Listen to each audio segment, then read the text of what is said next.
And good evening and welcome to tonight's show. And Frosty has managed to sneak his way in during the countdown. How is everybody? Good, I'm pretty good. How are you, man? Oh, it's definitely going good. I'm not quite falling asleep at the computer like I was last night. I think that could be on that particular part there. It's definitely going to be interesting. And I see we've got a very good active set of commenters on here compared to numbers who are watching. It seems to quite match probably our loyal following. And I did like about what Kiwi Skirt actually had to sit there and say what we're counting down for today. Well, there is some very interesting stuff that could actually be coming out. It could be. Should we just say, I feel sorry for someone who's got a fax out, because it was just so much work just to sit there and try and work out whether she was talking fact or fiction. My eyeballs are sore. I think I read through about 500 pages worth of reports today. Yeah. I was out most of the day, so I haven't done as much research as I should have, but I've got the basics down. So who should we start with? David Seymour for the annual review of the PHARMAC Management Agency? Yeah, let's look at PHARMAC. Oh, okay. We're starting with the worst one, all right. Okay. Okay, let's kick it off and let's see how the Minister, David Seymour, we haven't got live hard to relief tonight. We have to get straight into business. Just so everyone rules out, you may ask a primary, you can then have two supplementaries. After that, it's the same model that we have run in previous sessions. Please put your questions through the chair. Minister, I will hand it over to you. Thank you for being here. All right. Well, look, thank you, as I said, for having me here. It's a very exciting time at PHARMAC on quite a number of fronts. One of them is that the reason people work at PHARMAC is that they like buying medicines for people. And with recent budget uplifts, first of all, filling in the fiscal hole at budget 24 to the tune of $1.776 billion, and subsequently adding $604 million, we now see budgets of around $1.6 billion a year, around $500 million or nearly a third higher than the trend several years ago. That amount of money means that there's been a flurry of activity at PHARMAC as people have sought to use the money to buy the pharmaceuticals that New Zealanders deserve and that they've been promised. And that's led to further work, for example, ensuring that we can get the administration of those medicines done efficiently. That's been generally an exciting time for people who work at PHARMAC and for people at patients. And I've been really appreciative of how people at PHARMAC have responded to the challenge. They have stood up and said, right, we've got a job to do. We're going to have to up our work rate. They've done it. And you've seen continuous announcements of new medicines being available to New Zealanders. There's also a few other pieces of work going on. In my letter of expectations, I said that I hoped that PHARMAC's culture would evolve away from being perhaps perceived as an adversarial organisation, and I don't blame PHARMAC for that. Their job was to save money for taxpayers, say no when they had to, and to go toe-to-toe with pharmaceutical companies to get a better deal. But that has meant that they've sometimes come across or been perceived as quite an adversarial organisation. However, I think our new chair, Paula Bennett, and our chief executive have taken up the challenge of improving the culture right across PHARMAC, and we're seeing increasingly better consultation, more acknowledgement of patient voice, and more collaboration with clinicians and providers. And that's been really visible in recent summits that we've held, where people have said that for the first time they felt, in their experience at least, they felt like PHARMAC was really there to have a dialogue. There's also an ongoing challenge around who in the New Zealand healthcare system manages devices. Since 2012, PHARMAC have nominally been responsible for purchasing and procuring medical devices. To this day, even 12 years later, there's still a split between Health New Zealand and PHARMAC in terms of who actually does that. However, there's a current review being undertaken, and I expect, as again in my letter of expectations, that one way or another we're going to get much greater clarity around whether PHARMAC is all in or all out of medical devices, a decision that successive governments over the past 12 years haven't managed to make decisively. So those are a few of the areas where PHARMAC has been working and operating at a big picture level. I think one area that I expect people will want to ask about is the change from Estradiol and Mylan patches, and this has led to considerable outcry from within the community and from prescribers. Though it has to be said, not all. There are some people who are pleased with the change, and we should remember that different patients have different preferences. What's clear is that many patients receiving HRT are not happy with the proposed change to Mylan, and for that reason, I've written to PHARMAC and said, well, I recognise that this process started some time ago. I believe it started last June, before the current government was in place, certainly before I was the minister and before PHARMAC received my letter of expectations. However, the outcome is now with the patients, and it's them that we have to think about. So I've asked them to consider carefully whether or not the level of patient voice was involved in this decision, and I've heard back from the chair just in the last few hours actually saying, well, actually, yes, we are going to take another look at the role of patient voice in getting to this decision. That doesn't mean it will change, because I can't promise that PHARMAC will change its decision. What it does mean is that the new culture that we're instilling in PHARMAC will be retrospectively applied to the decision around Estradiol and Mylan for all of those women who are concerned about the supply of hormone replacement therapy. So those are some of the issues that I thought might be worth drawing your attention to, but obviously you have your own questions. I'm looking forward to answering them. Certainly. Want to ask, what is HRT? Because I gather that's Hormone female replacement contraception. therapy. Sorry? Hormone replacement therapy. Okay. So the reason why it's increased, the demand has increased, is because there are a lot of women that are going through menopause because we have an aging population, and COVID-19 caused a lot of supply issues, and it impacted production. So I'm going to try and jump the gun a bit early, because there might be some people going, oh, the trans people are taking all the HRT. It's not them. It just has to do with supply and manufacturing issues. Yeah. And increased demand because of aging population. Yeah, and I'm assuming this is going to be brought up later in the thing as well, with people asking questions to David regarding this as well. But it is a concerning thing, considering a lot of stuff, not just that has been caught up in the cold COVID bottleneck that has caused a lot of our supply to get, especially with New Zealand, us being in the corner of the world away from all the major producing nations. There was at one point, to get something from China to New Zealand, it had to go via Germany, was some of the only available shipping routes that were available in the, was it end of 2020? We're a tricky country to ship to. Yeah. A lot of logistics involved. Yeah, that was quite, so that was something that can just put into context as you're shipping, you may had to ship to a corner of the world that you traditionally don't, just to get onto a ship that could get you to New Zealand. Thank goodness we're not that far away from, we're not that far away from Antarctica. So it's like, hey, if you want to, imagine like you're shipping stuff to Antarctica, that's the big logistical nightmare. It also didn't help that the Suez Canal got blocked as well by that ship, so everyone had to go around. Yes, the Cape Horn, that was quite a big one. Okay, let's continue with David. I saw Todd Stevenson has one, and Cheryl has one. Right, thank you, Minister. Just actually, you mentioned your letter of expectation and the fact there was a bit of an emphasis there on greater stakeholder and actually in patient voice, and you just talked about the hormone replacement issue. But again, what is your expectation around actually how particularly patient voice and stakeholders should be involved in the PHARMAC process? Well, I mean, I know this probably sounds like a bit of an evasion, but it is actually a balance. Ultimately, PHARMAC is there to take an amount of money that is going to be limited. We're trying to change that too, but for now it's limited, and they need to get the maximum possible value for eligible persons in New Zealand. However, I just say to them that while they ultimately have to make the decision, and they have to make the decision informed by good economics and good pharmacology, there's also a role for checking in at different points in the process with the people who are ultimately affected and that we're ultimately doing it for, which is the patients. So I would have hoped that there'd be more consultation with patient groups, with clinicians along the way, and then when something like this happens, the patients may not always be happy with the decision, but you wouldn't get the kind of shock and outrage that we've experienced in the last week. You'd say, yep, we discussed this and we ultimately think that this was the best decision under the circumstances. I don't think there was enough discussion in this case. I'll give you another example around the continuous glucose monitors. In that instance, and this is a more recent process, PHARMAC made a proposal. They went back to a group of patients. A lot of patients said, well, actually, these pumps may seem functionally similar, but actually we believe they're different, and therefore we're going to make a difference. And they did change the ultimate decision based on patient feedback. So I would say that what happened with the CGMs is about right. It's still not perfect, and it's not going to make everybody happy, but it is a lot more cognizant of what people wanted, and people's voice did actually influence the outcome. I think to date, when it comes to the HRT question, we haven't had quite that level of consultation on the patches. So just a quick supplementary. So that's, great about the patient. I also, you touched on it also in your letter, I think this idea of PHARMAC partnering with stakeholders more, so obviously patient community is one. Do you see other I suppose, parts of the health system that they should be partnering more with and trying to kind of get alongside rather than use the word being adversarial, which might have been their tendency before?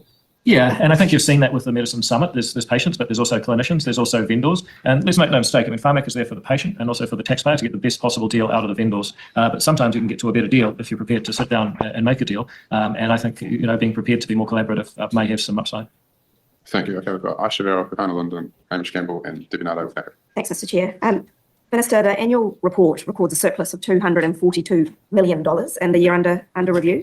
And I'd like to confirm that your understanding is that is due to much more money being transferred to PHARMAC for the purposes of purchasing COVID vaccines and therapeutics than was actually required for that purpose. Yes, that's correct. I think it's $284.88 million, and it reflects the transfer of COVID-19 vaccine and treatments purchase funding into the CDP. It's a considerable, in the context of PHARMAC's overall budget, it's a considerable amount. Were you aware of this earlier this year, that the result would be so favourable when you were taking decisions about the budget for the current financial year? No, obviously these are things that PHARMAC has to decide for itself. I don't get involved in their operations. Well, you made some statements about there being a fiscal cliff at PHARMAC. Are you a little bit embarrassed now that you find out there was $240 million sitting right under your nose? Well, no, because it wasn't under my nose. The relevant decisions had to be made at that point. But second of all, Well, it's not decisions, it's the amount of money sitting in PHARMAC. Well, it depends on how much money is spent, and that is a result of a decision to acquire something or not. Now, that money is now available, that's true. But I mean, with respect, if you come to talk about embarrassment, if you're seriously saying that $248 or $284 million makes up for $1,776 million, which is the $1.776 billion fiscal hole you left us with, well, 284, 1776, I mean, those aren't comparable numbers, right? Well, I think All right, we've done our left here. Point of order, Mr. Chair. Just Point of order, Glenn. and I'm not normally on this committee, but normally in these spaces there's a line of questioning we're able to go through. Yeah. And I feel like we've only just started the line of questioning. Thank you for the Look- point there, Mr. Bennett, but I was quite clear at the start that we would have a primary and then two supplementaries. so. We're just going to not explore $242 million. Mr. Bennett is perfectly capable of also taking another question, as are you, Dr. Verrill. Speaking of point of order, Look, I don't want to interrupt, and I certainly don't want to undermine the chair in any way, but I got to tell you, Napoleon actually had a saying for times like this. awesome. I think Speaking, he's well, if I may. What was the Mr. say? Chair, Well, no, my comment was that I was going to pass it on to can I speak to the point of order, Mr. Chair? This is scrutiny week, and as we had earlier in the year, and the other Why are comments we I've been on quoting was Napoleon? leeway to actually obviously prosecute and delve into some of these things. It is a period of time we need to explore this, and obviously opposition, we need space to do this. So Yeah, I'm not going to keep going over this. You've raised it twice now, and I've laid it out clearly right at the start of this that this is how we would. And we set those rules. You did. I did. I said it right at the start of the session. That we would have that's one not primary and then standing two in the supplementaries. It's to give everyone an opportunity. We have a 30-minute hearing here with the minister. I mean, if you don't mind me saying that, but the great irony is you're taking away your ability to ask me questions. Can we get to another I question? just want to please? clarify that. So So thank you. we're going to Puhana London. Thank you. Okay. I think we need to address the issue before we get to Hannah. Why the hell is Napoleon being mentioned, and why are you trying to dunk on the previous government? I don't know, he did a blame Labour and reference to Napoleon Yeah, and in that segment. to answer someone's question, the reason why Paula Bennett's there is because David appointed her as the head of PHARMAC earlier in the year.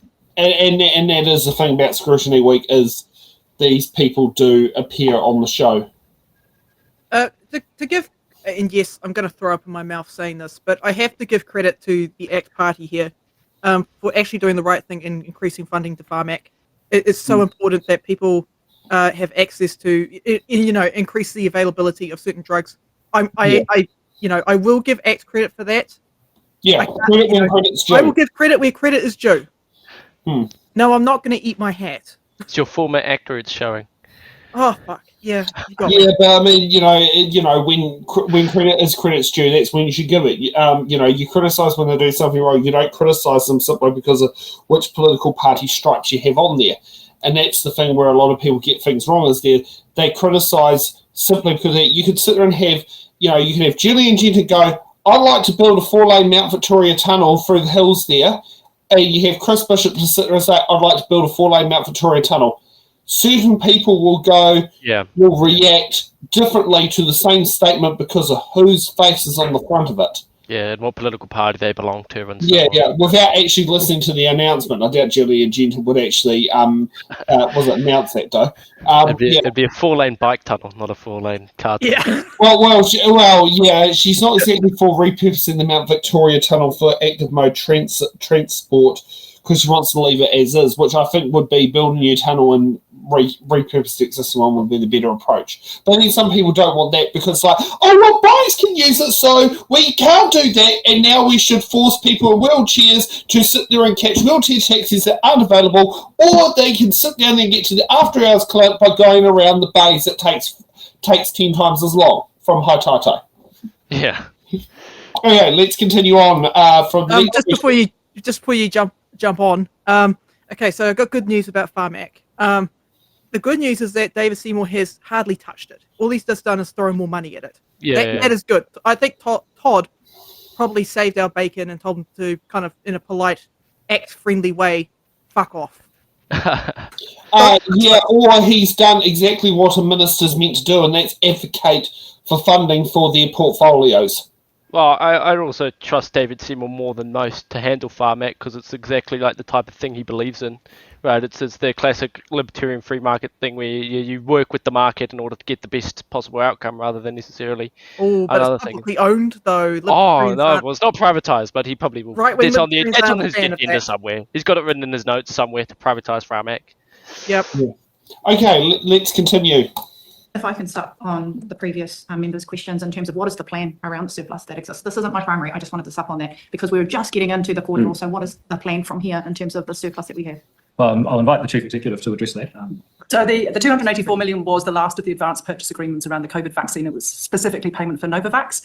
We're currently in a dispute with the company and having discussions around that payment. If that money is not spent on the Novavax, it will be returned to the Crown. It's not money for the CPB for other medicines funding. It was a separate pool that was specifically around the last of the advanced purchase agreements for COVID vaccine.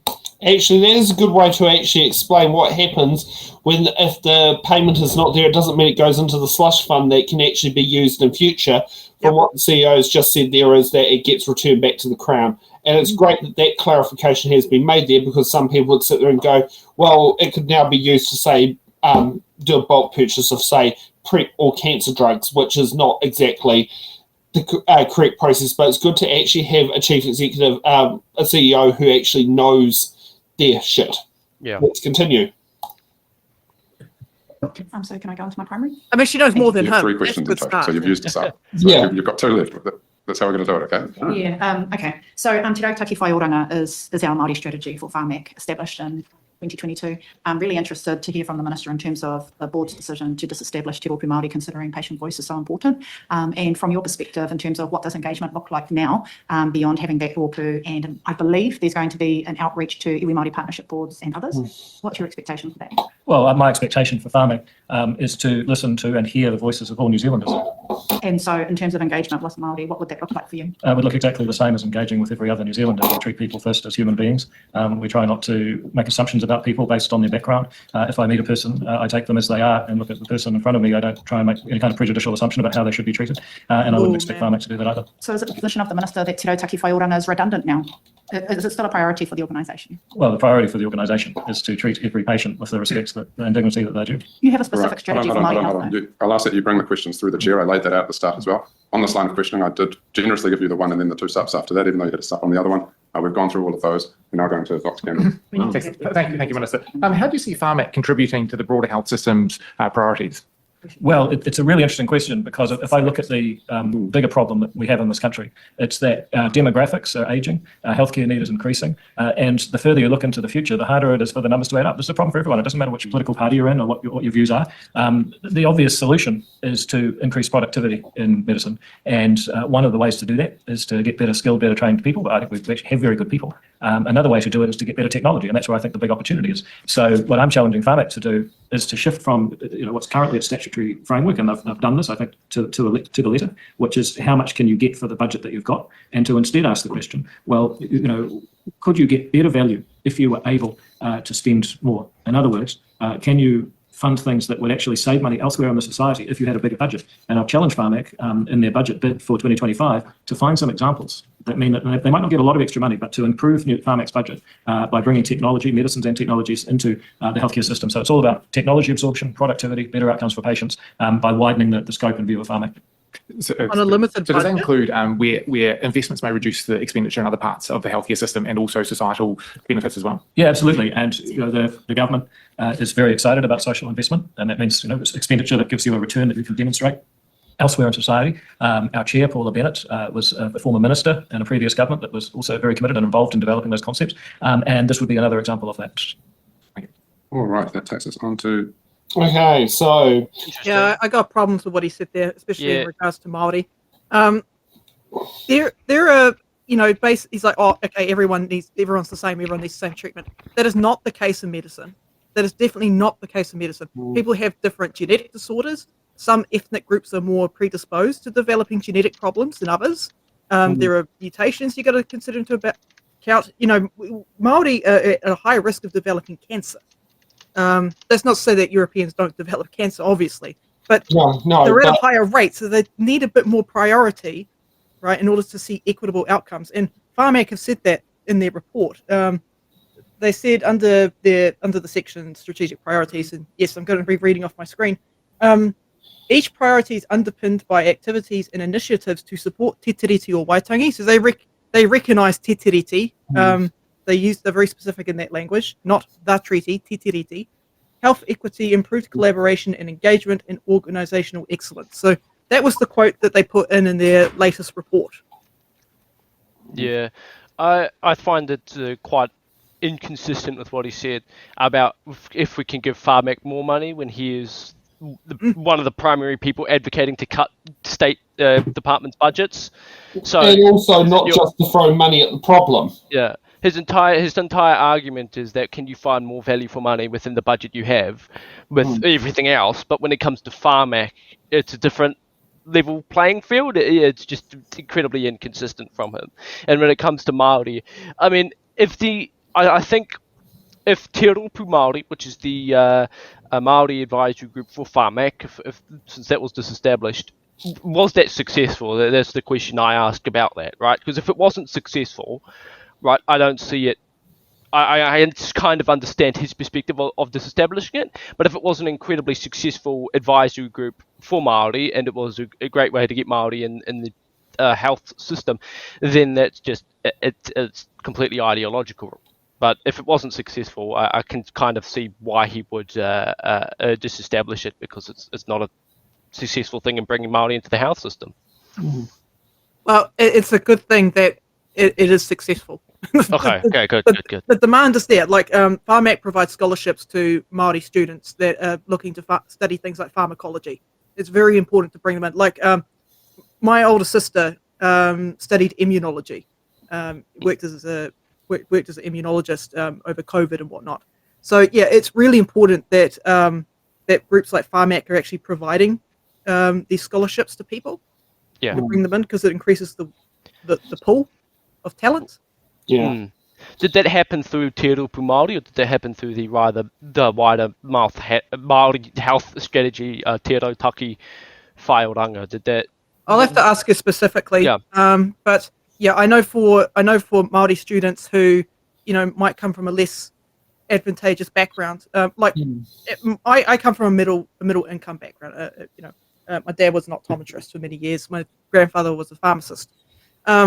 But yeah, for other Māori who want to get into this field, there's often an economic barrier for them. Like, it costs a lot of money to go to school. It's like the cost for them is greater quite often. And a lot of these people have to travel in from rural areas, and there's all sorts of stuff. So those scholarships are really helpful. Yeah. Right. Okay. Okay. Let's move on. Debbie Nato. Thank you, Chair. Tēnā koe te Minister. My question is primary. Why has the Minister directed PHARMAC to stop factoring te tiriti o Waitangi into its decisions? How do you anticipate removing te tiriti o Waitangi from PHARMAC's work program will impact our Māori access to medicine? I don't anticipate it would have any effects. In fact, it will probably be enhanced because PHARMAC will be focused on using the best possible procedures, the best economics, the best pharmacology to get the patients the medicines and the technologies that they need. And I think if PHARMAC is doing its job better, it's going to be for all New Zealanders, and of course that would include Māori. Follow up on, so what proportion of the estimated 175,000 people who would benefit from, I think, the 604 million PHARMAC funding boost in the first 12 months period are Māori? I don't have that information in front of me, but no doubt a portion will be, and there will be reasons for why that portion is there. For example, I suspect what you might find is that people generally develop cancers when they're older. Some people develop cancer when they're young, and of course it's a tragedy at any age, but particularly when you're younger. And the Māori population on average was younger. So, for example, you might expect less expenditure given the level of cancer drug investment for Māori. However, it's also important to take a longer view, is that those people who are younger today will be older in the future, and that's when their cancer risk will increase. So I always caution people to be very cautious in how they use their statistics. I always caution people against using, I guess, really coarse blanket ancestry-based groupings of people, because it actually diminishes your understanding of who you're dealing with. I think it's important to use really good statistics, and you'll see that in the government's overall approach. The circular on need not race is designed to ensure that we're using robust statistical analysis to get to the heart of human need rather than grouping people. But noting that you actually don't know the percentage of Māori that are going to be impacted by this boost of funding, I guess through the chair, the next question is, it's noted that the appropriations omit equity-based investments. So how is PHARMAC's current decision-making framework prioritising health equity for Māori? I'm noting that you don't acknowledge they need to be acknowledged. And are there plans to introduce new equity-based criteria in future funding decisions for Māori? Well, if you look at what PHARMAC's set up to do, it's actually to help people who are sick. Where medication can help people secure better health outcomes. Now, the formula that they use does not discriminate based on people's background or ancestry. Equity, through the chair, was the question I wasn't asking about background or ethnicity, it was equity. Well, again, it's designed to equity target sound the people same based on their need, based on whether or not they're in a position that they can benefit from medication. Now, if you're not sick, then you are going to get less from PHARMAC. But here's the good thing, you're not sick. I would have thought that was a pretty good thing. So I don't know what you mean by equity or why you think equity is relevant here. What I do know is that PHARMAC is set up to help people who can benefit from medicines. And to be honest, I'd rather not be someone that needed to benefit from medicines. Absolutely, and I'd rather that we didn't have equity-based questions, but if I can just clarify, because there wasn't an answer, and we have got limited time. We do. This is saying that you don't have equity-based investment for Māori, or you don't recognise that Māori. No, I've addressed your question, and I can talk it through for you more slowly another time, perhaps. We've got. No, it's like, I've addressed your question. No, you haven't addressed the question. But I've given an answer of what I want to sit there and say on my talking points. I've addressed your question. Young people get older. Next question. It's interesting how when he hears the word equity, he immediately thinks of Māori. He doesn't think of equity equals Māori in his brain, and I don't think he understands that and I think this is a lot of people in this government, not just him, where what if need and race are one, like Māori, as they get older, as he said, and a very intelligent man he is, younger people actually get older. And I know, right? It's fascinating. Well, I mean, also this way, the average age of Māori living is 7 years younger than the European counterparts, for a start. And then if he was talking about long-term planning, which he didn't introduce that either, would you not want to invest more into cancer treatments because Māori are more likely to get cancer as they get older? And my camera's bugging out. Sorry about that. Camera. Yeah. I'm David Seymour. David Seymour broke my camera. Is that bad? But yeah, I don't understand. He seems to be not realizing that need and race can correlate. Yeah, it's just interesting. I can't put my head around that. It's like a bell. It's kind of like a bell curve. It's like you get some Māori that are in absolute poverty. You get some Māori that are in the middle. They're doing okay. They do have a little bit of help from the government from time to time. And then you've got really rich Māori, like David Seymour, who doesn't need help. The elite Māoris. Yeah, and it's like a bell curve. It's every ethnic group has that. David Seymour would be part of that rich Māori. It's a bell curve of needs. Yeah. Okay. Let's hear let's see David getting questioned more. I completely. And we're going to. But I was quite clear on how we approach this. You've got your primary and a couple of supplementaries. Just because you didn't get the answer. Can you please be quiet when the chair is speaking? We need some order in this place, right? Or it's not going to work properly. Just because you didn't get the answer you want doesn't mean that you have the right to just talk over the top of everyone else. We will now move to Jenny Marcroft, followed by Carlos Jones. Yours is up on the sides, Mr. Chair. Well, we've already had a primary and 3 subs, and we've got other members here who haven't had an opportunity yet, so we're moving over to Ms. Marcroft. Thank you, Mr. Chair. Thank you, Minister. I'm really interested in the timeliness of the process and any changes that your expectation of how long it takes for a medicine to come into the system and then finally get rolled out to the patients that require it. What's your expectation, please? Can you outline it for us? First of all, can I just record, I agree the scrutiny's been a bit shallow on the side, but nonetheless, We don't have when a it chance comes to actually delve into it, I guess, is part of the problem. Can you please let the Minister speak? If you want to have a question, then you can when it get up and take Making a point. when it comes to the timing, a couple of things. First of all, I think we need to be faster. Second of all, that's one of the goals that I've set. And third, I don't think it's possible to put an absolute time on an application for a couple of reasons. I mean, one is that it does to some extent depend on the amount of time that, or the, I guess, the readiness of the applicant to put forward information. So that matters. And second of all, it can depend on how soon funding comes up. So you can get something assessed and on the options for investment list. Then it's a question of how much money you have. And in this particular instance, when we got the 604 million additional funds to buy new medicines, there was more than enough on the OFI ready to go. So I would say that they've got the OFI full. The challenge now is to get the money to fund more medicines, which is now my mission as the Minister. Thank you. So what changes specifically are you looking for over the next year?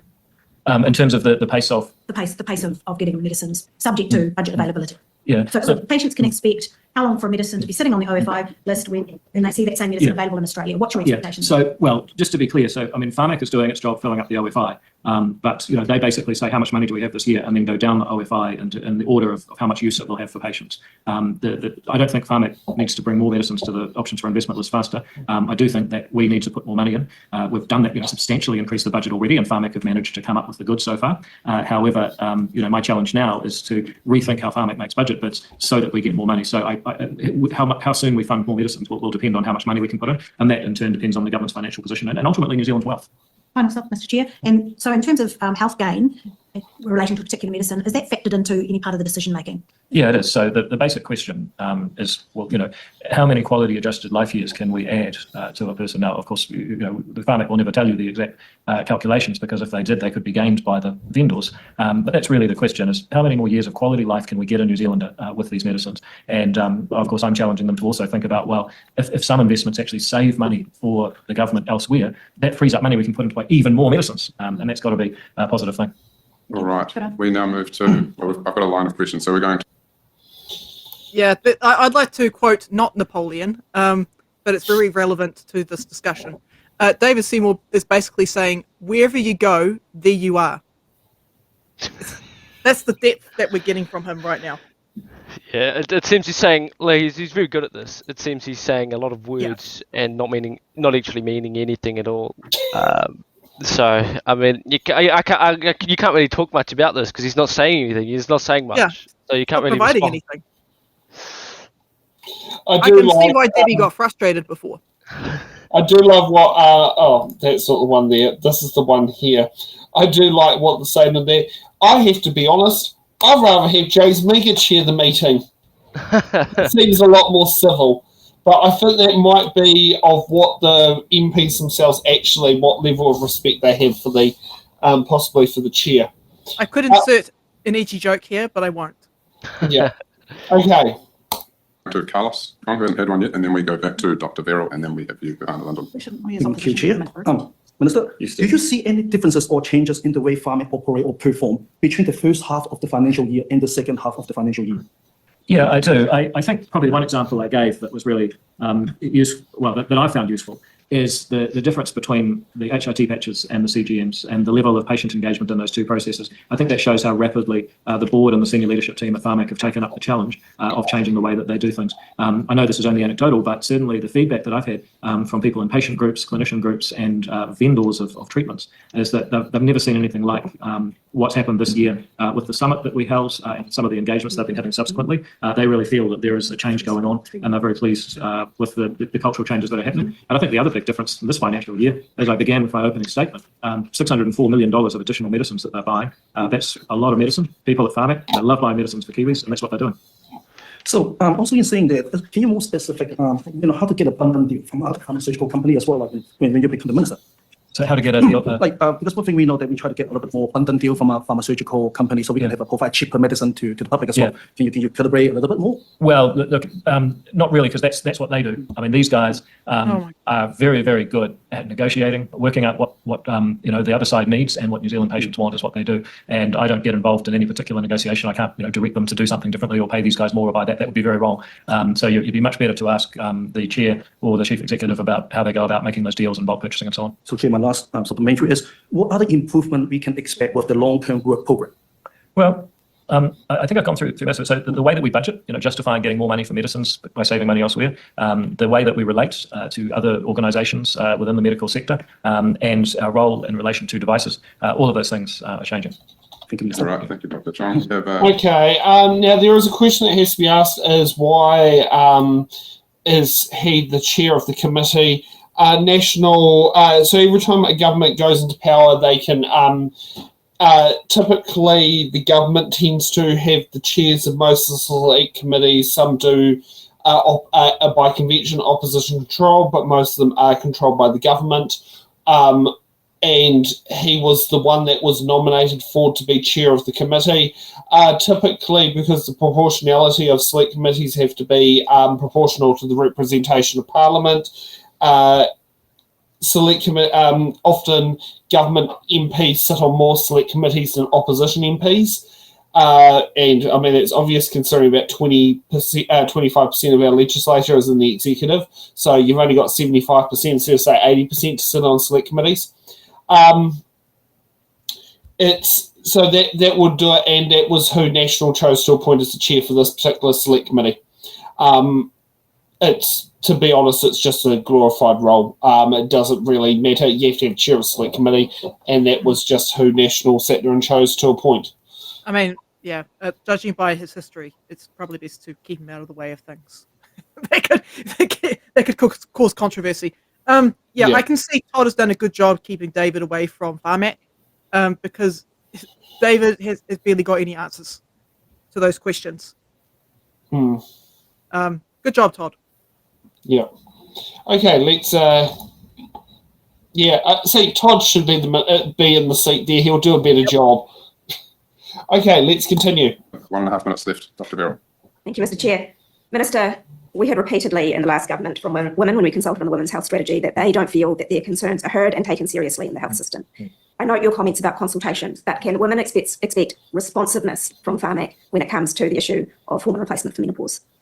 I certainly think they can. If you look at what's happened just in the last 168 hours, once I became aware that there was serious disquiet from patients, I was in discussions with PHARMAC. I've written to them. They've written back. So within 1 week, 168 hours since last Monday morning, we have changed the scripts, and we're now taking another look at how we go about this procurement, and is there a way that we can do it differently. Now, obviously, there's going to be a whole lot of technical challenges. Can you get Estradiol back to the table? Is that even an option? What happens with our budget constraints? What commitments are already made to Mylan? There's a lot of stuff there, and I'm not using that as an excuse. I'm just saying there's some of the practical realities that they may face that I'm aware of. However, I've been really clear. We need to hear patient voice. I agree with you. Women feel like they haven't been listened to for too long in healthcare, and we're doing everything we can in the short space of time to change that script. When will women hear back next from PHARMAC? That's going to take some time. It will be weeks, certainly, and possibly months. But bear in mind that we're not scheduled to bring the change in for another year. So there is time to work through this, and we will. For the meantime, we carry on the status quo. And I've got to say, I think if you look at the wider issue of HRT, I think PHARMAC have scrambled really well in the face of a global shortage, thanks to a tripling of demand. You've seen them bring in estrogel as an alternative. You've seen them scraping the globe to get more patches, which every country is short of right now. So I think PHARMAC can hang their head on a pretty solid effort in the last few months since there's been HRT shortages. Now they face a new challenge, which is taking a second look at this estradiol Mylan issue. Thank you. All right. Very much. I wonder if this is the end of it. Let's see. Time. Thank you. Thank you very much. Point of order, Mr. Chair. In terms of the role of Scrutiny Week and looking at standing orders, obviously it's around holding the executive to account, and it's a chance to for confidence for the public to understand that. I was looking through Standing Order 33A, which reflects on, and I just noticed, I know it's not a standing order, but it's a convention of this Parliament for many, many years. It generally opposition gets 60% at least of questions, and easily, you can do numbers on your bit of paper, but in terms of the time that was spent, I don't feel that was actually fair, and I just want to, make that very clear. We're still live here, Mr. Bennett, and I do have the numbers here, and we can discuss them afterwards, but I think we've had a pretty fair shot at it. You might not have gotten the answers you want. I appreciate your point of order. But also looking at what standing orders actually say. I will leave this now, and we will move out of public. Please turn off the cameras. Please turn off the cameras. It's like, okay, Sam is like, okay, I'll meet you outside in the car park. Oh, God. Like, Jesus, Sam! I'm not impressed with the way he was handling that. Yeah, as I say, I mean, I've mentioned who I actually like as probably the best chair I've seen dealing with it in this term is James Meagher, but put it this way, he's had way more select committee bills than any other party that's been out there. And probably the other one that I would say has been good, but hey, I'm a bit biased, is Uncle Andy. Yeah, I can picture Andy Foster doing a good job. Yeah, he knows how to chair. Yeah. Gee, I love it when Blake's going to put up on there. But so, now let's get to the fun part.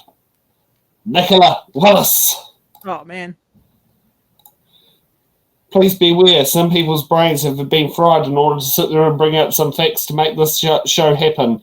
I've just got to find my document. Okay, so let's kick off.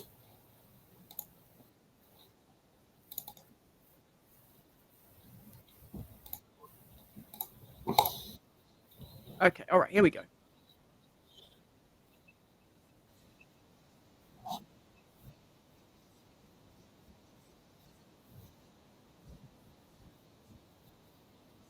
I could write a book with the amount of notes that I took.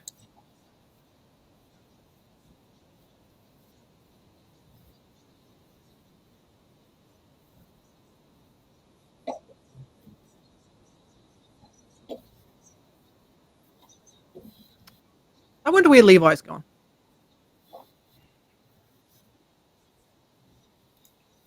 It might help if I actually put that in there. Okay.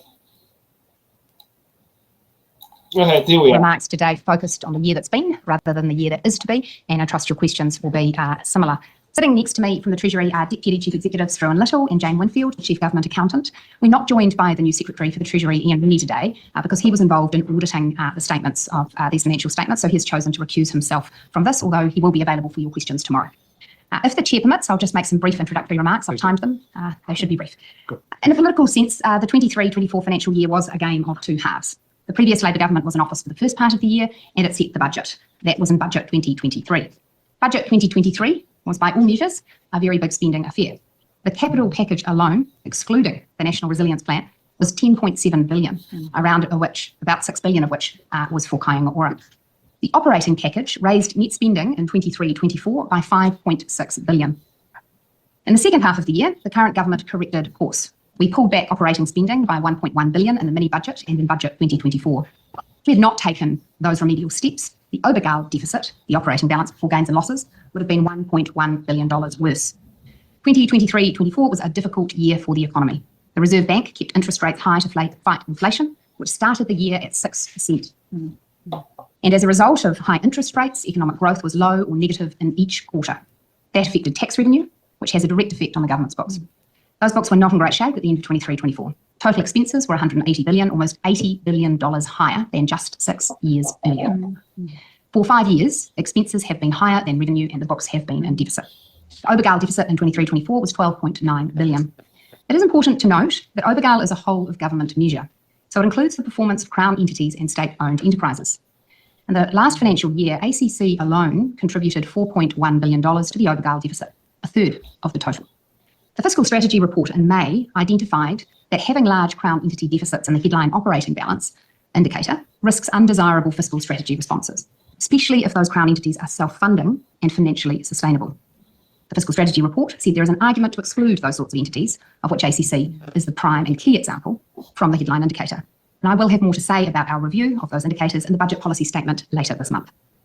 Net debt at the end of the financial year was 42.5% of gross domestic product, which was slightly lower than had been forecast in the last few updates, including the update before the election. Nonetheless, 5 years before, net debt was under 20% of GDP. To put that in dollar terms, New Zealand's net debt has increased by $118 billion in just 5 years. That debt does need to come down as a proportion of gross domestic product. Recent increases in debt have reduced New Zealand's ability to cope with future shocks, be they weather-related, pandemic-related, global affairs-related. So the debt buffer does need to be restored. Overall, the financial statements show that New Zealand's fiscal position has deteriorated over the past 6 years, and that is a situation that is hard to turn around. The task hasn't been helped by ongoing forecast revisions. Each downward revision of the Treasury's economic growth forecast has made it harder for the government to bring revenue and expenditure back into balance and harder to put net debt to GDP on a downward trajectory. But both those things need to happen, and that is reflected in our fiscal strategy. Looking ahead, the next fiscal check-in is in 2 weeks, as I say, when I release the budget policy statement and Treasury publishes its half-year update. If I can conclude, where New Zealand sits right now, I see 3 paths for us. The first is a path in which we blindly bake in unsustainable levels of government spending and budget deficits into the future. This would lead to accelerating debt levels, less and less buffer for emerging demographic challenges and external events. I know some members opposite have indicated their comfort with that course, with perpetually delayed surpluses and additional debt. I would say to those members, there be dragons. Sorry, The second path that we could choose to take is a dramatic and sudden reduction in government spending in order to urgently bring the books back to balance. The judgment I and the government have made is that that is both unnecessary and would also result in painful impacts for New Zealanders, requiring ultimately significant reductions in welfare supports and frontline services. The third path, and the path that we have chosen as a government, is the balanced path, in which we commit to gradual consolidation of the government spending position and in which we commit to growth as the key lever for returning our books to health. Ultimately, members, it is growth in the economy that will give New Zealanders the better job choices and opportunities we all desire for them. And ultimately, it is growth that will put our books in a healthy position to invest more in the frontline services we all believe in, but also to ensure that we leave a sustainable financial situation for our children and grandchildren. I'll leave my remarks there. Thank you very much. She's bringing balance to the horse. Okay. So you can see how with her opening statement, I fell down a complete rabbit hole. So you mentioned this one, mentioned this thing. This. I was like, okay, I've got to read all the reports. So what is the National Resilience Plan? Okay, so the National Resilience Plan was a program that was established by Labour to deal with North Island weather events, so things like your cyclones and your floods in Auckland. 6 billion was put aside from the multi-year capital allowance, or MYCA, to provide flexibility in project funding. In stopping this approach, as Nicola said, means that funds will be returned to the centre and remain available for projects prioritised by Cabinet. So basically she did a yoink, we're going to take that money back. And I'm going to quote her. Using traditional budget processes is preferable, since by assessing proposals through standard Cabinet decision processes, we'll be better supported to make system-wide trade-offs, which ensures that our funding decisions support high-value and priority proposals, aka, and I'm going to insert this one in, aka roads. I seek agreement to discontinue the NRP and return unallocated funds of 3.239 etc. billion to the MYCA and budget 2024 operating allowance. There's so much I could talk about. I could go into Kāinga Ora, I could go into the agency, go into COVID response. How long are we going to be here tonight if you did? We will never get the show done. But yeah, so I'll just tackle one thing at a time as they come up. But yeah, Okay. I just thought it was to bring up the National Resilience Plan and what. Sorry, and I hope Frosty gets his camera sorted. By the sounds of it, it's taking a bit longer than planned. Okay, let's kick it off. Thank you, Mr. Chair. So, Minister, do you take responsibility for the results in the financial statements? I take responsibility for our fiscal strategy, and as I said, we had a year of 2 halves. We had a number of decisions that were baked in by the last government, and I cannot take talking responsibility about one of the for those. highest OBGAL deficits in recent memory. Well, the Minister spoke for almost 10 minutes. Yes, you've still got to give her a chance to answer. And she said, she referred to her answer in her opening summary, so I'm just going to leave it there. So she's answered it, she's addressed it. So the next question, talking about one of the highest OBGAL deficits in recent memory, the core Crown segment, and I stress that, core Crown segment, not ACC, contributed 5.8 billion to the OBGAL deficit, a worsening of 1.6 billion from the previous year. Why is that? Well, I want to take you through that because Budget 2023 contributed 5.6 billion to the OBGAL deficit in the last financial year, so your government's last budget. But that was dwarfed by Budget 2022, which contributed 9.8 billion in new spending to the OBGAL in that year. And Budget 2021 contributed 5 billion. That's a total of 20 billion over those 3 budgets. So you can see how a big few spending years add up and have long run impact such that we are still feeling them in the last financial year, which we are discussing today. There would have been a much smaller OBGAL deficit in 23-24 if the previous government had shown some discipline in its spending. We're still running larger deficits than any other year, except for at the height of COVID. You have said that there's $100 million worth of $billion worth of reckless spending. What wouldn't you have done then? I have to say, it's very difficult for me to ascertain what the member's position is. Is it, as she said, No, at it's the not weekend, about my that the return position. to I'm surplus asking is your not something we position. should focus I'm on? Or asking is your it, position, Minister. or is it that you believe No, that she's current asking me, but she's deficits not. are She's not unsustainable? The course that we have chosen, as I have laid out, is one in which we have made deliberate and careful decisions So no to wage reduce subsidy. spending in areas that we did not believe were COVID driving support value for payments. New Zealanders. In particular, the 1.1 billion that we managed to reduce in the last financial year. And in the recent budget, which we delivered, we set out more than $23 billion worth of savings over 4 years. And I cannot help but point out the convenience that the member affords herself, in which every reduction we make she criticises, and yet somehow she wants to take the high ground on the deficit. Minister, this is your financial statements. So the question is, if you're saying growth is the only way to be able to address the deficit, can you rule out any new revenue measures in this term? I did not say growth was the only way to reduce the deficit. So can you rule out any new revenue measures this term? I specifically set out that the way to reduce the deficit. deficit... Can you rule out any new revenue measures this term? If you want to ask a question, you should have... It is a simple question. She's given a chance. She's only started. Simple question. You're using up the time, that's fine. I'm very happy to set out for you how we intend to reduce the deficit. This will happen in 3 key ways. The first is driving more value from existing spending to ensure that we are getting maximum impact from the taxpayers' dollars of which we are custodians. And that involves, on an agency-by-agency, initiative-by-initiative basis, carefully ensuring that our dollars go to key priorities, whether that's additional police, whether that's structured literacy in our classrooms, whether that's more cancer medications. The second way that we will be able to reduce the deficit over time is, as a member points out, by ensuring that we are driving the growth trajectory higher over time. And we do that by operating a range of policy levers. Unfortunately, there is no silver bullet, members, but things like fast-track consenting to ensure that major infrastructure projects can get off the ground. Such as roads, but not railways, ensuring that we're actually lifting achievement in our schools will be a significant contributor to our economic potential. And the third way that we can ensure that the deficit is reduced is making sure that we are taking fair spending and revenue decisions over time. I have published the government's tax and social policy work program that is available to the member to reflect on. So, all right, so let's talk about ACC for a moment, because the price, the amount that ACC spending has gone up. So the outstanding claims liability calculation increased by 8.7 billion to 60.2 billion as a result of court decisions which have expanded scheme boundaries, expected increases in claim volumes, cost of claims, and ACC's declining rehabilitation performance, which was partly offset by the impact of discount rates and inflation. So we are seeing an aging population. We are seeing a population that has more needs, and we are seeing a lot more work injuries. That's what I found too, looking at the data. There's a higher proportion of injuries requiring time off work, so that impacts productivity and the amount of stuff that's generated during recovery, and the length of time injured workers are unable to work has been growing. I don't have data for this, but I have a suspicion, a hypothesis, that this has to do in part due to maybe reductions in work safety compliances and also an aging population, and perhaps a more inexperienced workforce coming in. So the cost of services ACC provides to support recovery have also increased significantly over the past 3 years. So that comes in with your supply issues and people who offer rehab and work in administration stuff moving over to Australia. There's a lot there to unpack. Yeah, and I mean, I don't know as much about this issue as you, obviously, but I think there's a lot of issues with ACC, and I believe the Greens are the only party with something to do with ACC. I could be wrong, but the Greens have a policy, at least in the 2023 election, regarding ACC. But I read a brilliant article by Sir Geoffrey Palmer in the New Zealand Herald, I think it was, and that was about since ACC is so flawed, and the fact that the report that bring it into New Zealand, the Woodhouse report, wasn't actually fully followed through.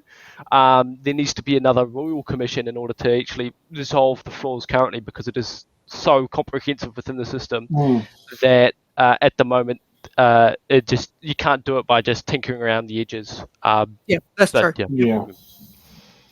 Okay, let's hear more from the Minister. So apart from revenue measures, which may be revenue positive in the tax policy work program, assuming that none have been withheld because they're under active consideration, can you rule out any new revenue measures this term and any increases in levies apart from those that are statutorily required to be adjusted? No, and I'll give you the key example that I have in mind when I give you that answer, which is that, like the member, we have formed the view that public-private partnerships for infrastructure delivery will be a key tool for overcoming our infrastructure deficit. And with those approaches will come, in some cases, new revenue measures. We have been open and transparent about the fact that we will consider tolls on new roads. The judgment that we have made is that New Zealanders are so frustrated with years of visualisations of light rail on the front page, but no roads delivered. And our offer to them is that by partnering with private capital and creating tolling revenue measures, we'll be able to get new roads built faster so that New Zealanders can get to and from home and work faster. And we think that that is a revenue measure worth pursuing. Thank you. Catherine. Look, thank you, Minister. Obviously, you've spoken about the huge amount of net debt that you've had to deal with, 118 billion. Obviously, government debt needs to be serviced. What were financing costs in 23, 24, and how did this compare to other years? Look, that's a really good question, because I, again, would point to the fact that some members around this table have seemed to suggest that debt is costless. It is not. There are two key factors that affect financing costs: the interest the government pays on its debt each year, and the size of that debt and interest rates. In the last few years, with debt rising sharply and interest rates rising sharply, core Crown financing costs have reached $8.9 billion, more than we invest in the total police, which makes it actually one of the biggest items of government spending. Just 3 years earlier, for context, government financing costs on our debt were 1.9 billion, so around a quarter, less than a quarter of what they are today. So that is a very big increase, and it comes with an opportunity cost, because every dollar spent on the interest bill for international debt is a dollar not available to invest in our hospitals, our schools, and the frontline services on which New Zealanders depend. And when you came in as Minister, you obviously made a lot of cost savings you mentioned earlier. How has this impacted the financial statements? Yeah, well, look, in the year past, as I highlighted in my introductory remarks, those measures meant that the deficit was $1.1 billion less than it otherwise would have been. But the key factor is also that we look forward and we think about what is the path to consolidation over time. And what we see there is that with the $23 billion worth of savings we delivered in budget 24, we are on a path where the spending track is being brought down over time.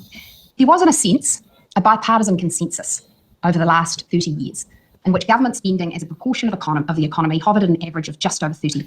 And that was over successive Labor and national governments. Got a bit lower under national, a little bit higher under Labor. But what has been extraordinary about these past few years under the Robertson economics approach was that spending as a proportion of GDP reached significant new peaks. And I would put to you that those who worry about demographic pressures 40 years from now need to think about what are we doing to get our house in order now?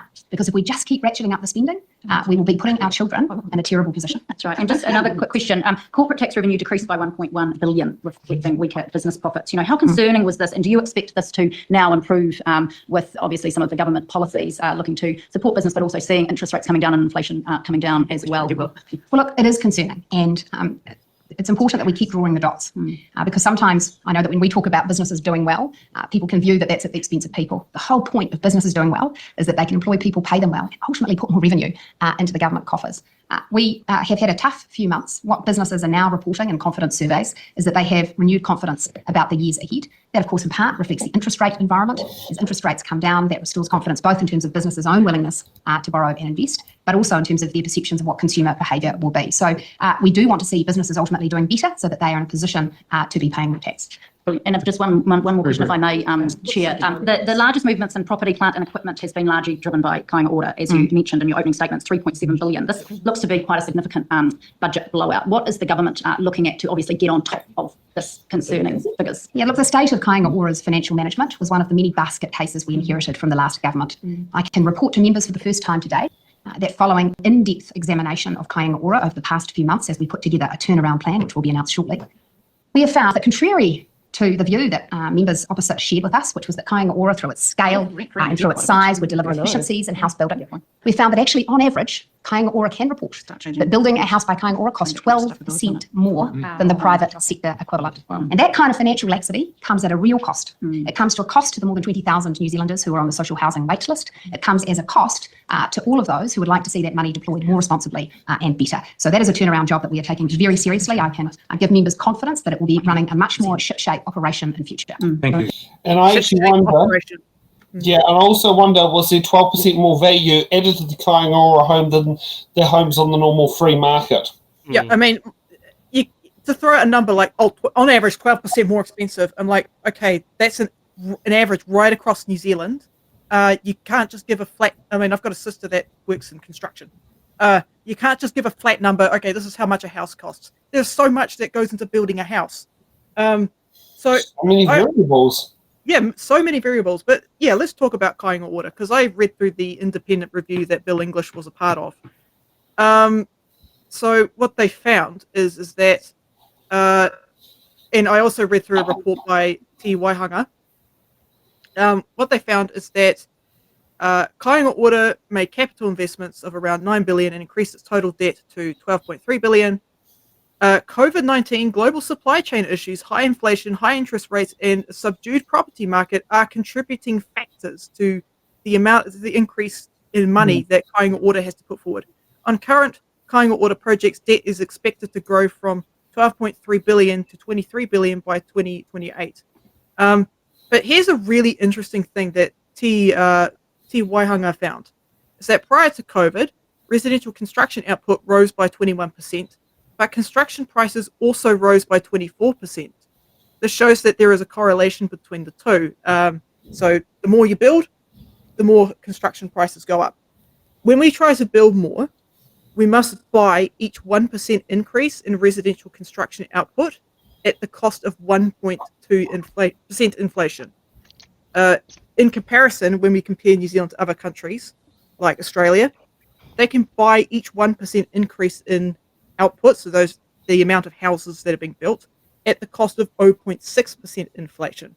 So this reflects long-term issues around workforce capacity, capability, material supply chains, and volatility of investments. So we know that people are snapping up properties, investment properties, as a little nest egg for themselves. So, and of course, supply chain issues. We're a hard country to ship to. We require a lot of building materials. So it's a perfect storm. It's a perfect shit show. Yeah. I think you're right there that it's when it comes to our construction and when it comes to the prices, because we are far more expensive to do almost anything in comparison to Australia. I'm sure there's a few things we're cheaper in, but most things we produce the milk, and that's due to Australia being bigger, but also Australia being closer to all the supply chains, right? They're still on the other side of the world, but they've got a bigger population, they've got more natural resources, and they've got more connections globally. We're off on the side here, we're often mistaken for Australia, and that's it. It affects us in a way that we're more expensive to build in. And I think I was watching Duncan Garner's podcast, and he said in New Zealand it takes I think 2 or 3 years to build a house. In Australia, it takes 18 months. Yep. Right. So it used to take half that time back in the day. I remember in Paraparaumu when we had our local housing boom, houses were literally basically, you'd have probably 50 houses completed every week at one point in time. It was quite a big boom. So, I mean, we have gone through that beforehand. But it's the thing is, it's the way we do it. Do we build houses from scratch, or do we have them pre-assembled and then sit there and trucked out? The ones that are pre-assembled can be sat there and put up a lot quicker. Yeah, I mean, there are problems with the RMA that put restrictions on where you can build and what you can do. And, councils do need internal expert panels that can help speed this stuff up. That's what RMA commissioners are for. Yep. Or the case here, Aotearoa District Council having to get their building inspectors from Palmerston North because they have none. Yes. Yeah. A big issue too is, and I was talking to my older sister about this, who's going to be starting work in construction pretty soon, is that a lot of tradies that are graduating are going over to Australia. Yeah. Mm-hmm. We're losing a lot of good experienced tradies because they're paid better, they've got better work conditions, better work hours, better life-work balance. I don't blame them. Why would you want to hang around New Zealand where you've got a pretty unstable market? You could just go off to Australia where the investment's already been, the investment's there. Cool. Yeah. Go do the thing. Yeah, and they've got long-term plans. I mean, Singapore has, 25-year housing plans. Yeah. It used to be here that we had a better work-life balance, but Australia paid better. But now it's not even the case like that anymore. We don't even have a good, better work-life balance when it comes to jobs, and then Australia still pays better. It used to be our one attractive quality is that you might get paid less, but you get to have a better, more time with your whānau and stuff. But that isn't the case anymore. No, and you're expected to work ridiculous hours just to sit there and basically just scrape by. Yeah, and Australia's offering jobs to tradies. They try to steal us. Yeah, they try to steal us. When I graduated from forestry, I was offered a job in the mining sector in Australia. It's like, you come over here. Oh, that pays well too, yeah. Yeah, it's like, come over here, operate our machines, off you go. And I'm like, nah. Because the idea of being away from my family is like, nah, I don't want to do that. Again, they're offering the jobs. Yeah. Oh, let's see more of Nikki No Boats, as she's been referred to in the chat. Thank you. Morena, have you taken any advice or seen any research or evidence from this century that reducing the size of government increases GDP? What I have seen is evidence that the private sector, which is you, your brother, your family, your constituents, always have a need for an extra dollar. And I have seen people in my own electorate who would say to me, yes, you don't take electorates from me. I take the member's point in my own region. And it is a bad thing to say when you don't have one. And I normally take pains not to do that. So members are right to point that out. My point is this. Every time we take taxation from a New Zealander, be they an individual, a business or someone else, we have to recognise that comes with an opportunity cost. Right now, Chloe, there are people who are having to withdraw from KiwiSaver, who are unable to make the choices for their children they wish to do. And so I'm always conscious. I can take an extra dollar, but I have to look that person in the eye and say, I promise you will drive more value. And there is a history, frankly, of the last government of that promise not being kept. And you know full well that I critique the last government just as equally. If I may, though, I just really actually want to drive into that point around kind of growth, which is what you've identified as your key priority, and how that links to the shrinking of the government size in proportion to GDP. I mean, plenty of post-global financial crisis studies show that it does not, that the fastest growing economies are the ones that were running deficits and with higher public debt. I totally take on board the opportunity costs and the trade-offs in other ways. But I guess what I'm trying to get to here is your priority shrinking the size of government or growing the economy? My priority is growing the economy, because that is ultimately what will afford New Zealanders jobs and incomes. I think it's pretty important to distinguish ourselves from countries of the size of the United States, for example, who find themselves in a privileged position in the sense of their ability to borrow. New Zealand is a small, trade-exposed country at the end of the world. And we should not take our ability to borrow in international markets for granted. It's something that we need to be careful about, but also we're a country subject to shocks, as these past few years have shown us. So having a buffer so that when the rainy day comes, we can borrow without widespread disruption to our economy is important. The point that I'm trying to prosecute here is basically that difference between shrinking the size of government and your stated primary goal of growth. Yes. Because if you're shrinking government from approximately 34% to around 30% of GDP, I mean, where is that money going to be made up in terms of investment from households and businesses? What advice have you got to that effect? Well, look, as I say, the course that we've chosen is one of balance and a gradual easing of that spending as a proportion of GDP. What I want to see is both households and private entrepreneurs, investors, new businesses having the resources available to them to invest in the next big idea. Because here's an example I often think about. If you'd said to me 15 years ago, Nicola, go and invest in the industry that we're going to be world leaders in from an R&D sense, I, as finance minister, would never have had the wisdom to pick the space industry. But Peter Beck did. And many have followed from Dawn Aerospace and elsewhere. And there we are, one of the leading countries in the world at space science. Now, how did that occur? Not actually through public spending, but through private sector risk takers making choices about where they should deploy their capital and what the returns on that would be. Now, the government had a role.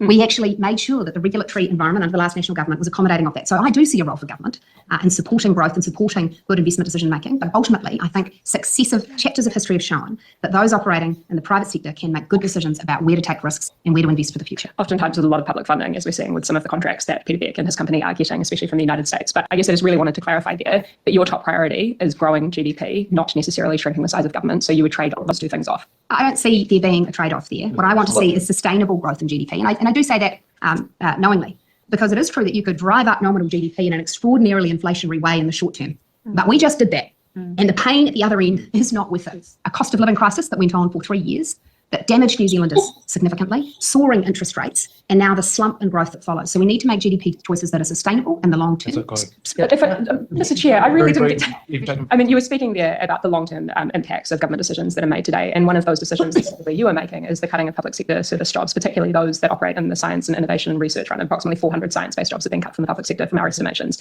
To that effect, I mean, with those cuts, do you agree that we will see a lot of expertise and skills going overseas that will be incredibly difficult to get back without a whole lot of investment? Yep. Well, there are two parts to your question. The first part of your question is about public service job reductions. And as I outlined in some detail at the Public Administration Select Committee yesterday, those numbers have been grossly exaggerated. There has frankly been misreporting in which vacancies that were closed were reported as job losses. Actually, a practice had built up over several government agencies in which they maintain significant numbers of job vacancies without real people in them in order to have more discretionary funding available to them. Now, my view is that ministers should be accountable for where spending goes. And so that practice of holding large numbers of vacancies is not one that we have sustained. But the second part of your question is about people moving overseas. And I have to say that this is one of the driving motivators for me in politics, that I think New Zealand is the greatest country and has massive opportunity, but New Zealanders need to see that. And so when I see people choosing to follow their aspiration offshore, it hurts, but I also see that that is the consequence of the economic decisions that have been made in the past few years. A cost of living crisis, followed by sky-high interest rates, followed by an economic recession, unfortunately means that New Zealanders have been leaving. And what we can see over history is that when economic cycles recover,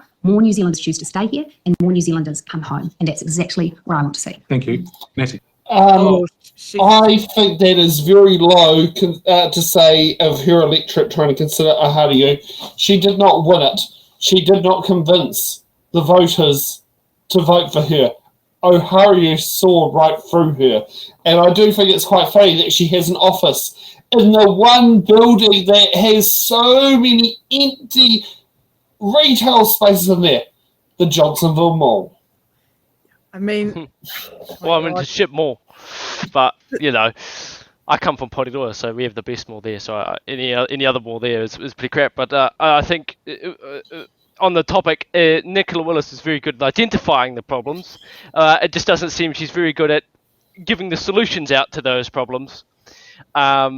Because she is right, if you spend more, the debt's going to go up and you need to find a way to pay it back. But it doesn't seem that her actions with our budget, borrowing more than the previous Labour government, actually lines up with her statement there. So it seems that she knows the problem, she just doesn't seem to know what the correct solution is.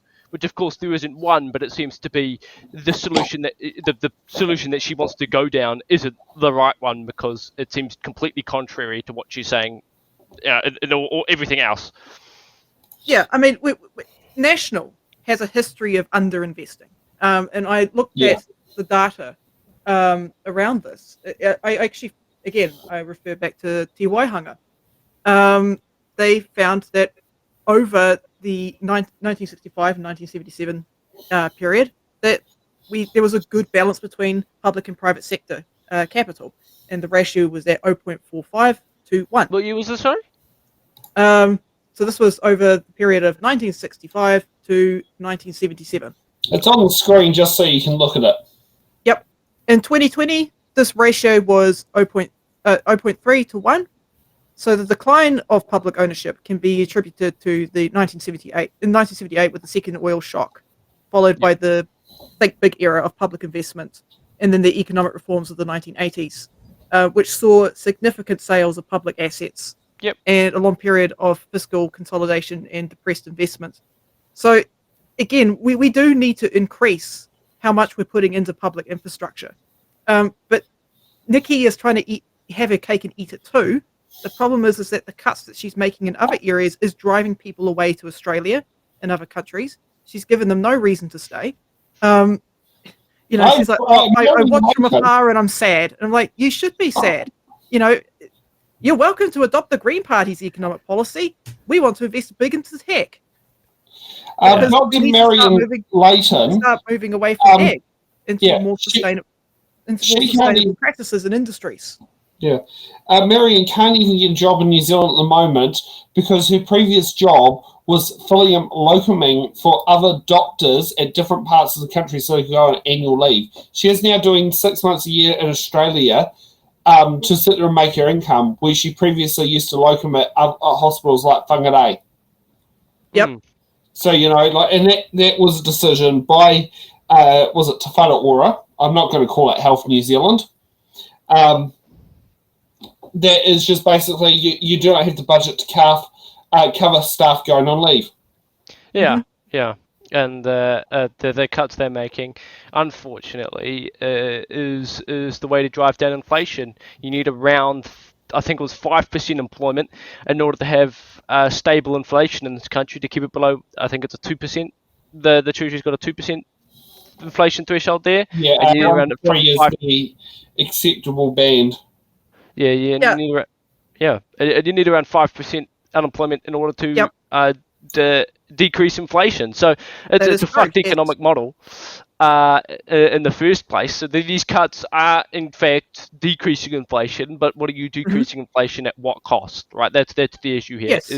Where's the balance? Where's the line? It doesn't seem that Nicola Willis is the only one handling these financial affairs, because if you look at what they campaigned on and what we got as a government, it seems very different, especially with the landlord tax they wanted to pull out by bringing landlords back.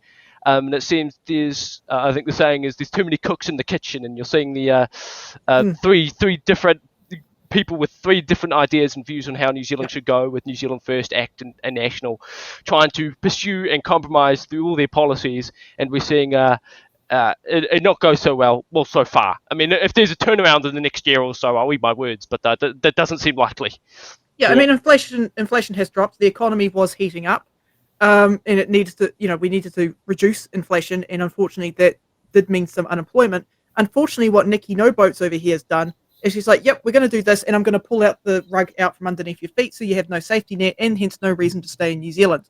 Why would you want to stay if you can't get a house? Why would you want to stay if you can't afford food? Why? It's like everyone's running off to get a benefit. Like I was saying with my sister when she was studying construction, she had classmates say, it's harder to go on the benefit than it is to move to Australia. I'm going to move to Australia. This is the reality of what we're dealing with here in New Zealand. Why do people want to stay if they can't afford to? That's actually a very sad indictment when it's easier to jump on a plane to Australia than it is to go on a benefit. But that is completely plausible. Yeah, and I don't think it's fair of her to just blame the last Labor government. I mean, Labor didn't fix in a lot of the issues they campaigned on, and especially in 2017, they said a lot of things, and they didn't necessarily do a lot of the things they said they were going to do in government. But it's not just then. It's an accumulation of problems over the last 30 and 40 years, and unfortunately, Labor would have had this issue as well with Barbara Edmonds at the helm. I mean, it's not a national specific issue.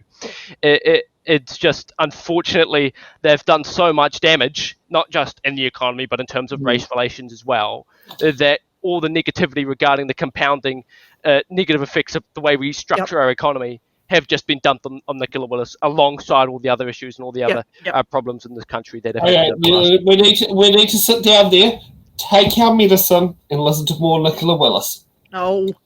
Thank you, Chair. Minister, last time when I met you at Scrutiny, I asked a question which is very shocking to many of the community, which is when the national net debt increased from 5 billion to over 100, and now it's 118 billion. But some people also say when you compare that to many other countries, the net debt for New Zealand is actually relatively low. So there is room to borrow more to maybe get us out to boost the economy. Why don't we do that? Look, the first thing I'd say about that is people sign up to all sorts of false truths in order to give themselves delusions sometimes. But how New Zealand's debt compares to much bigger economies like the United States and Japan is something to be distinguished. They have reserve currencies. They will always be able to sustain higher levels of debt than a small trade-exposed country like ours. But net debt in New Zealand, this is an important comparator. Net debt has risen faster over recent years than just about many, many other countries. That's the concern, the speed of growth. While many countries borrowed during COVID, our addition to debt was at the very top end. We need a healthy public balance sheet. We are a small economy, vulnerable to natural disasters, reliant on commodity exports and dependent on international lenders. So government should always be thinking about the next shock that's around the corner. I think it's worth engaging in a little thought experiment. In New Zealand, we need to start exporting high-value goods with a starting point for net debt of where we are now, 42% of GDP, where we are at the moment, rather than the actual starting point of 5%. Just think about how exposed we would be now if successive finance ministers hadn't made the choice to pay down debt. We would be very vulnerable indeed. My second question. So 2024 is very hard for most sectors and New Zealanders. My former colleagues and friends who have told me in the financial sector that their number one category of customers at the moment is people withdrawing KiwiSaver funds because they just can't make enough living. So can you please elaborate your plan? And you said earlier that there is a show of confidence that the economy will be coming back, but can you tell us how confident you will be for 2025? Yeah, well, look, when I look ahead to 2025, in real terms, it's going to be a much better year on the growth front than the year we've just had. After several years now of dipping in and out of recession and very low growth, next year the Reserve Bank, among other economists, is forecasting sustained growth around 0.6 quarter on quarter, so just over 2% for the year. Now, I want to see that growth rate track higher over time, but in terms of a comparison with where we are now, that will feel much better. I would issue a caution. The rules of economics are such that some factors lag others. Interest rate reductions lag, inflation reductions, growth lags, interest rate reductions, and employment lags growth. So we are still expecting to see unemployment continue to increase over the next few months. Encouragingly, the Reserve Bank, in its most recent forecast, has revised down what they thought was going to be the peak of unemployment, such that they now think that unemployment will not be as bad as it was being forecast prior to the election. So that is positive. Ultimately, there are a few signs of green shoots across the economy, Nancy. We are seeing business confidence restoring to highs. We are seeing consumer confidence coming back up. We are seeing people increasingly acknowledging that while it's tough now, the future looks a lot better. Thank you. Thank you, Minister. Yeah, unfortunately, Nikki's cuts have resulted in a stagnated economy. I was talking, in hearing that KiwiSaver withdrawals has become a big part of KiwiSaver providers' job. Yep. Yeah. I mean, and it'd be to buy things like housing. Yeah, she is right that if the more you increase, and if you don't worry about debt, you'll end up in a financially risky situation. I mean, look under what happened under Muldoon. I mean, as much as we thank him for his Think Big projects, he did nearly bankrupt the country, and then by the end of the fourth Labour government, they were nearing bankruptcy as well. I mean, if we just don't focus on debt, we will end up in a risky situation, but it doesn't seem that Nicola Willis's budget, as of this budget at least, will fix that, because she borrowed more, therefore adding more to the debt, meaning we have more to pay off. Her actions are not lining up with her words, and more her desired actions. And what she borrowed for too matters. You know, it's like, oh, okay, we had a big opportunity here to increase our tech sector. We should be exporting high value products. You know, farming product like milk. As much as I love the local farmers here, it is not a high value product. Like say a car or chips or electronics. We could be making a bunch of bank off that, or green tech energy. You know, there's a lot of stuff we could do there. Unfortunately, this priority on supporting, lifting up the farming sector is kind of hurting us. There's a reason why we are the only first world country that is a majority agriculturally produced country. I mean, Taiwan, they used to be quite a significantly heavy agriculture nation, and they transitioned into an agri-tech sector, and then I think they're now quite a heavy technology sector. Yes. I mean, New Zealand, if they wanted to, could head down that path. It just seems that since due to the fact our agriculture industry is the largest industry by a long mile, it's going to take dare I invoke the name of Voldemort, a Sir Roger Douglas type person who just completely guts them without any second thought, and invests in other things. It doesn't help that Kiwis love investing into property, which I mean, it's crippling our economy. Unfortunately, that is due to a Black Monday, I think it was in 1987, where our entire economy crashed, and the only thing we could invest to, due to it not being affected by the stock market, is property investment. I mean, there's a reason why we weren't affected as much by the dot-com bubble in the 2000s. It's because instead of investing into stocks and shares, we invested everything into property. It is a nice way to get out of it, but it doesn't make us a very productive nation, doesn't increase our GDP growth. It only protects our own wealth, and it doesn't actually protect us in the long term. And we're seeing that since 1987. We're seeing the compounding effects of that. And Nicola Willis has gone on record that she doesn't want to be radical.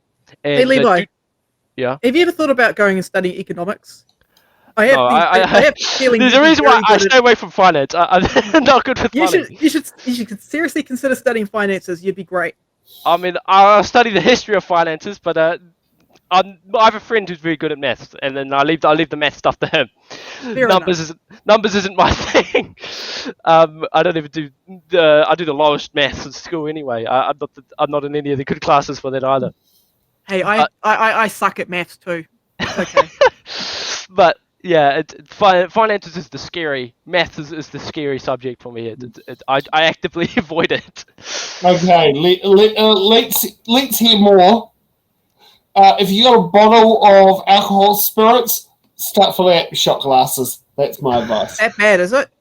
Oh no. Just get a decent follow-up with you. A couple of things. Look, Standing Order 140/4 says that introductory remarks should be very brief, so 3 minutes for a hearing is 60 minutes. I note that the Minister used up about 8 minutes, so can we extend the hearing by 5 minutes? Because the Minister really exceeded the brief for very brief remarks. Just through the questions and we'll see how. So it's the Minister under pressure who soaks up time like that. So you prove you're not under pressure by extending by 5 minutes? Please prove that you can put me under pressure. Go for it. Are you happy to extend the hearing by 5 minutes? Absolutely. Great, thank you. So thank you very much for that. That's appreciated. So I just want to go back to something we raised before. We didn't get a direct answer for you. We've had, in the way that you've set out your budget, and I thank the member over here for opening up the future, about 14 billion of tax cuts on income tax cuts. We've had about 3 billion of tax cuts for landlords. We've had about 0.3 billion of tax cuts for tobacco companies. Now, I know that the Minister regards those tax cuts as a good thing, so you don't need to take me through why you think they're a good thing. I take that point. What it does, though, is it will affect the overbound. Now, we've had a look at the work programme. We can't see any new revenue measures in there. Can the minister, this is a yes/no question, can the minister guarantee that there will be no new revenue measures during this term of government? Yes Well, or no? Mr. Chair, there are a number of assertions in that question which were false, and I am going to take my opportunity. Are you going to soak up the time? Could I have I'm the going to yes correct or- the record, Could I- Deborah, So the because we're question going to have a good the question engagement. I am asking is, can the minister guarantee that there will be no new revenue measures in this term of government? Before she answers the question, yes, we can guarantee that with councils. Councils will only be allowed to collect rates while we're in government over the next term. Oh, wonderful. Yes or no? She answered that question. No, she hasn't answered it, so that's why I'm asking again. You never know, if you give me a breath, I might. If you could, you only need half a breath because it only needs a yes or a no. Not all things work. Okay, the first thing you need to understand about tax reduction and the Oh, way no, that we oh, do no, it. it's a yes or no. You don't need to patronise me by assuming I know nothing about tax. A yes or no answer. The point that I'm making is a very important one because it actually sets us up for the future as it did for the last budget, which is this. Tax reduction was delivered within the operating allowance. That is, You borrowed within for the envelope. You borrowed for this. Mr. Chair. So can I have a yes Wait, or no. no? You asked a question. I She asked has a not. question which You takes took a 2 yes. minutes to ask it. I asked a question which takes a yes or no. And I've already answered If the that. minister is not prepared to answer with a yes or no, that's fine. Soak up some more time, Minister. With all due respect, I was trying to give you a full answer because I've already answered that yes/no No, question. you haven't. You have not I've already answered answered it with Barbara Edmonds. No, when you she asked me answered earlier, on right? levies. You have not guaranteed Unless on when any Queens new are on revenue fire measures. There are none in the tonight. tax work That's what we programme. heard. A yes or We no. need to go back Will to there the be transcript. any new revenue measures in this term of I have already government? answered yes to that question and I've given you a specific So you're example. saying yes, there will be no new revenue measures in this term of government. I'm going to give you the full answer. And if you will afford me the respect. Pathetic. Well, order. You listen to For the a start answer. off, Listen to the she did answer. answer that question. No, she hasn't. She did. We all heard it. She said She's no to the only levies. one person that didn't hear it. No to levies. And I'm you're asking killing you tax time. revenue Got measures 5 in this minutes term of extra, government. which you've now wasted 3 As times. opposed to levies. So, Just a yes or no. well, she answered yes, and she just repeated So yes. yes, there will be no new tax revenue measures in this term of government. That's not what I said. Oh, okay, well, perhaps you can clarify. He said yes, there will. Can I just Let suggest- her answer. I've sat in the members' chair and I suggest that you'll get more out of me if you let me answer. You'll get more material if you let me answer. Yeah. So the way that I think about this is that we have operating allowances, and within that operating allowance, we need to deliver a package of spending and saving initiatives and revenue initiatives that collectively mean that we can keep to those operating allowances. In the last budget, you saw us deliver some revenue measures. For example, we increased immigration levies for users of those. We also had measures in place, such as increasing some fees in some areas. We removed commercial depreciation. We sustained that choice into the future. So there were a range of things at the same time as savings measures. As we look to the future, I intend to continue to take that umbrella approach in which collectively we stick to our operating allowances while also having some new sources of revenue. And I've outlined a very specific example, which is that we do expect tolling revenue to be a feature of future budgets. And I anticipate that across the board, ministers should be considering how we can best deliver New Zealanders fair and affordable services while also delivering the infrastructure and services they want to see. So Thank you. I'd like to finish my line of questioning. You get So, one which more we're, question. and that is under Standing Order 141/4. The line of questioning I'm is, also will the there chair be on any the new board. tax revenue measures in this term of government? As I've said to the member, we have laid out in the Tax and Social Policy Work Programme a number of areas that we are working on. For example, the charities area is one that I've been explicit that there could potentially be additional revenue in that area. Thank you, Todd. Stephen. Thank you. Just moving back to the year actually under discussion, 23-24, Minister. And thank you for being here. You, I think, described it as kind of a budget of 2 halves. And in the second half, you had to make some tough decisions as a government about, or as a minister and government about spending. So obviously trying to reduce government spending to get inflation under control, if I understand you right. So I've got a couple of questions. One is really, how did you go about that process? And what did you uncover as you started to look at how government spending could be reduced? Yeah, look, great question. Because finding savings across government requires a line-by-line, minister-by-minister effort. And what we did in the first instance was we set a target because we wanted ambition in terms of the savings that ministers would bring forward. We set that target for $1.5 billion worth of savings from agency baselines. And then we asked ministers to work with their agencies on the most appropriate way of delivering those savings. In the first instance, officials brought forward suggestions. Ministers then endorsed those that they thought were sensible to bring forward. That was a very successful exercise. We reached our target. We actually went beyond our target, as I said, rather than simply the $6 billion worth of savings that would have delivered. We actually delivered $23 billion worth of savings over the 4 years. Now, the process needs to be this. Ministers in every portfolio must ask themselves, what are New Zealanders' priorities in terms of how they expect taxpayer dollars to be used? And is my agency ensuring that their expenditure matches up with those expectations? And it's my expectation that we will continue to find examples where there's a misalignment between where government spending is happening and what New Zealanders' highest priorities are. So ministers remain on the task. We are in a constrained fiscal environment in which the old days, in which every time you had a new idea, whether it was Free Waters or Auckland Light Rail or a Māori Health Authority, you just went down to Grant's Magic Money Tree at the end of the garden. Well, those days are over. So we tried that and it led to an inflation spike, high interest rates, and recent economy and unsustainable. Clearly, you made its way to the Winds office. I've just got one more. Minister, also, when you went through that process, you were obviously working with ministers. Did you also uncover some parts of government spending where actually the government was spending, but it actually, hadn't been budgeted forward, but these were really important areas which couldn't be cut? Well, I can't look at you without talking about the absolutely outrageous treatment of PHARMAC, in which the previous government left an enormous fiscal cliff for essential medicines for New Zealanders, in which they knew that they had grossly underfunded in 4 years the money that would need to be available to sustain existing medications. And we did not know about the size of that hole coming into government. And I would put to you that how could we have, when Labour's fiscal plan didn't even indicate that they would fill that hole? So it's just Only part of it, Deborah. Only part of it, that's certainly not the full quantum.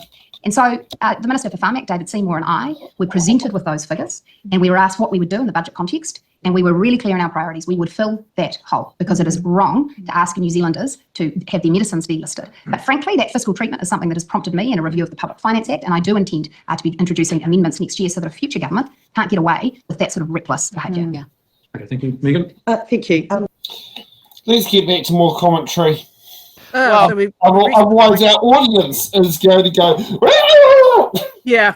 I mean, she didn't answer the question. Oh, sorry. No, she never answered the question. Yeah. But it's like, look, she's making the same argument that kind of Labour did for the past 6 years. It's like, oh, I'm going to borrow because the value of this is worth it. And, you know, we're going to get profits at the end of the day. Yes, that's what Labour did. That's what Labour did. You're just following their plan at this point. Yeah, I mean, this is the whole argument where there's no difference between Labour and National, right? Like, they borrow, I mean, that's what I believe personally. I think they have beliefs that are different, but ultimately those beliefs all end up in the same result where they borrow more and then we get the same result out of it, and that is more debt with less. Because what Labour does with the Auckland Light Rail, they had massive transformative policies. They borrowed heaps of money for it, and they didn't get anywhere off the ground because they kept consulting, right? Auckland Light Rail, not a single set of light rail was put down because they kept consulting. They should have just got on with it, and National could not have come in if they had started it. National could not have ripped those tracks up and thrown it away because it would have already been laid out. They would have actually had to complete it or minimise it, but it would still be going on. Same with Three Waters. If they had just gone and done it, and National would have a far harder time appealing it. National, on the other hand, repeals all this stuff, hires a bunch of consultants to fit their worldview, and borrows more. So the conclusion is both parties borrow more, and there's really no result for it. I mean, Chloe Strawbeck's right in a I forgot whether there was a New Zealand Herald or Stuff article, I can't remember, where she wrote that all these Labour MPs have Michael Joseph Savage on their walls. A transformative, radical, democratic socialist, and these Labour MPs are worried about stepping on other people's toes because they might offend somebody. If that isn't woke, I don't know what is. I mean, like... Remember, woke is meant I don't like it. Yeah, I mean... Good, be woke then. Get shit done. Be more woke. Stop trying to pretend to be, oh no, we're not woke. I mean, just hurry up and get on with it. People are really sick of the fact that neither party seems to get anything done. And that is why you've seen a huge increase in the numbers of voting for minor parties. Unfortunately, Top hasn't gone past that 5% threshold yet, but you know we'll get there eventually. But all the other parties, you never know. How do you? It could be Jessica Hammond versus Nicola Willis. The thing is, I do believe that is one of the seats that Top could actually get at the next. Well, I mean, I'm just a little bit shocked how. Top performed this election in that particular electorate, but then I also did hear that much of the funding for campaigning all that was not put into that electorate as it had did in the previous election. Yeah. So, I mean, if there wasn't much marketing in that electorate and Ralph Manji got that result, second place, I mean, that's phenomenal. Maybe if they just put most of their money into that electorate, it might have been a tighter race. But you talk about Ireland, yeah. I mean, it seems they tried doing both a dual campaign of trying to get the campaign across the country as well as trying to get in Ireland. They should have just stuck to that electorate, and they might have got. Anyway, back to Nicola Willis. And I think she didn't answer the question, but in my view, it wasn't a very good one. You can't have a yes or no with the economy. I mean, a nuclear war could end up in the next year or so. Something would have to change, right? You can't do yes or no with the economy because within the next year, something drastic could happen or change, and we might. There is a way to answer the question, though. If someone gives you a yes or no to a complex situation, you can say no but or yes but. Yeah, but then if they'll go, oh, but you should, but you're going back on your word, and it's just, It means mostly no or mostly yes. Yeah, they would linger on to that. You know, if the Labour campaign had any sense, they'll jump on to Nicola Willis saying yes but or no but. But I haven't seen any Labour marketing on social media, to be honest. So she could say that, and they wouldn't do anything about it. Yeah. Be the Greens actually doing it. I mean, the Greens are the good social media campaigners. I mean, I see all their posters all over the place and all their ads. I don't see much of Labour, but yeah. you know. Okay, let's hear more from Nikki No Boats.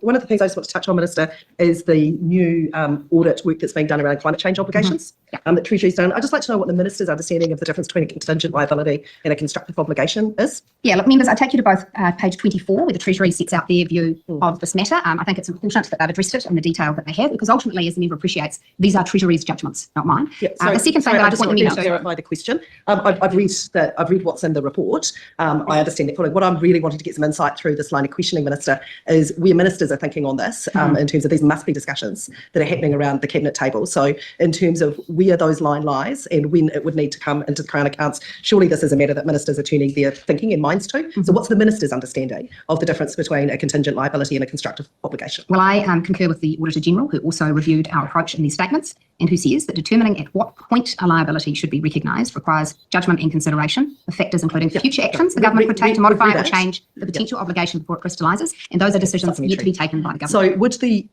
signing of the MOUs that your ministers have been doing, your Prime Minister and your Minister of Climate Change, and also the progress that was made on Article 6 at COP, how in the minister's thinking has this changed things? Well, my understanding is that that still does not create a liability for the Paris agreements. When in your as per the thinking, accounting standards and the international standards. Given that we do have MOUs signed, we are starting to see that crystallisation in terms of the work that ministers have been going out into the world doing, that there has been development of thinking around Article 6 obligations at the latest COP. In your mind, when is it that we need to start booking this liability? This is a huge hole in the New Zealand. The decisions have been made. Are you saying that the government hasn't made a decision whether or not to deliver on the 2030 NDC? Oh, we have made that decision. So you have made the decision to deliver on it. So the decision has been made. So when then does the liability need to start to be booked? When the government has made decisions such that the Treasury and the Auditor General view that they meet the international accounting standards for being booked as a contingent or actual What are those liability. decisions that you're waiting on? Well, we make those decisions in due course. No, which decisions? Decisions about how we wish to respond to that agreement.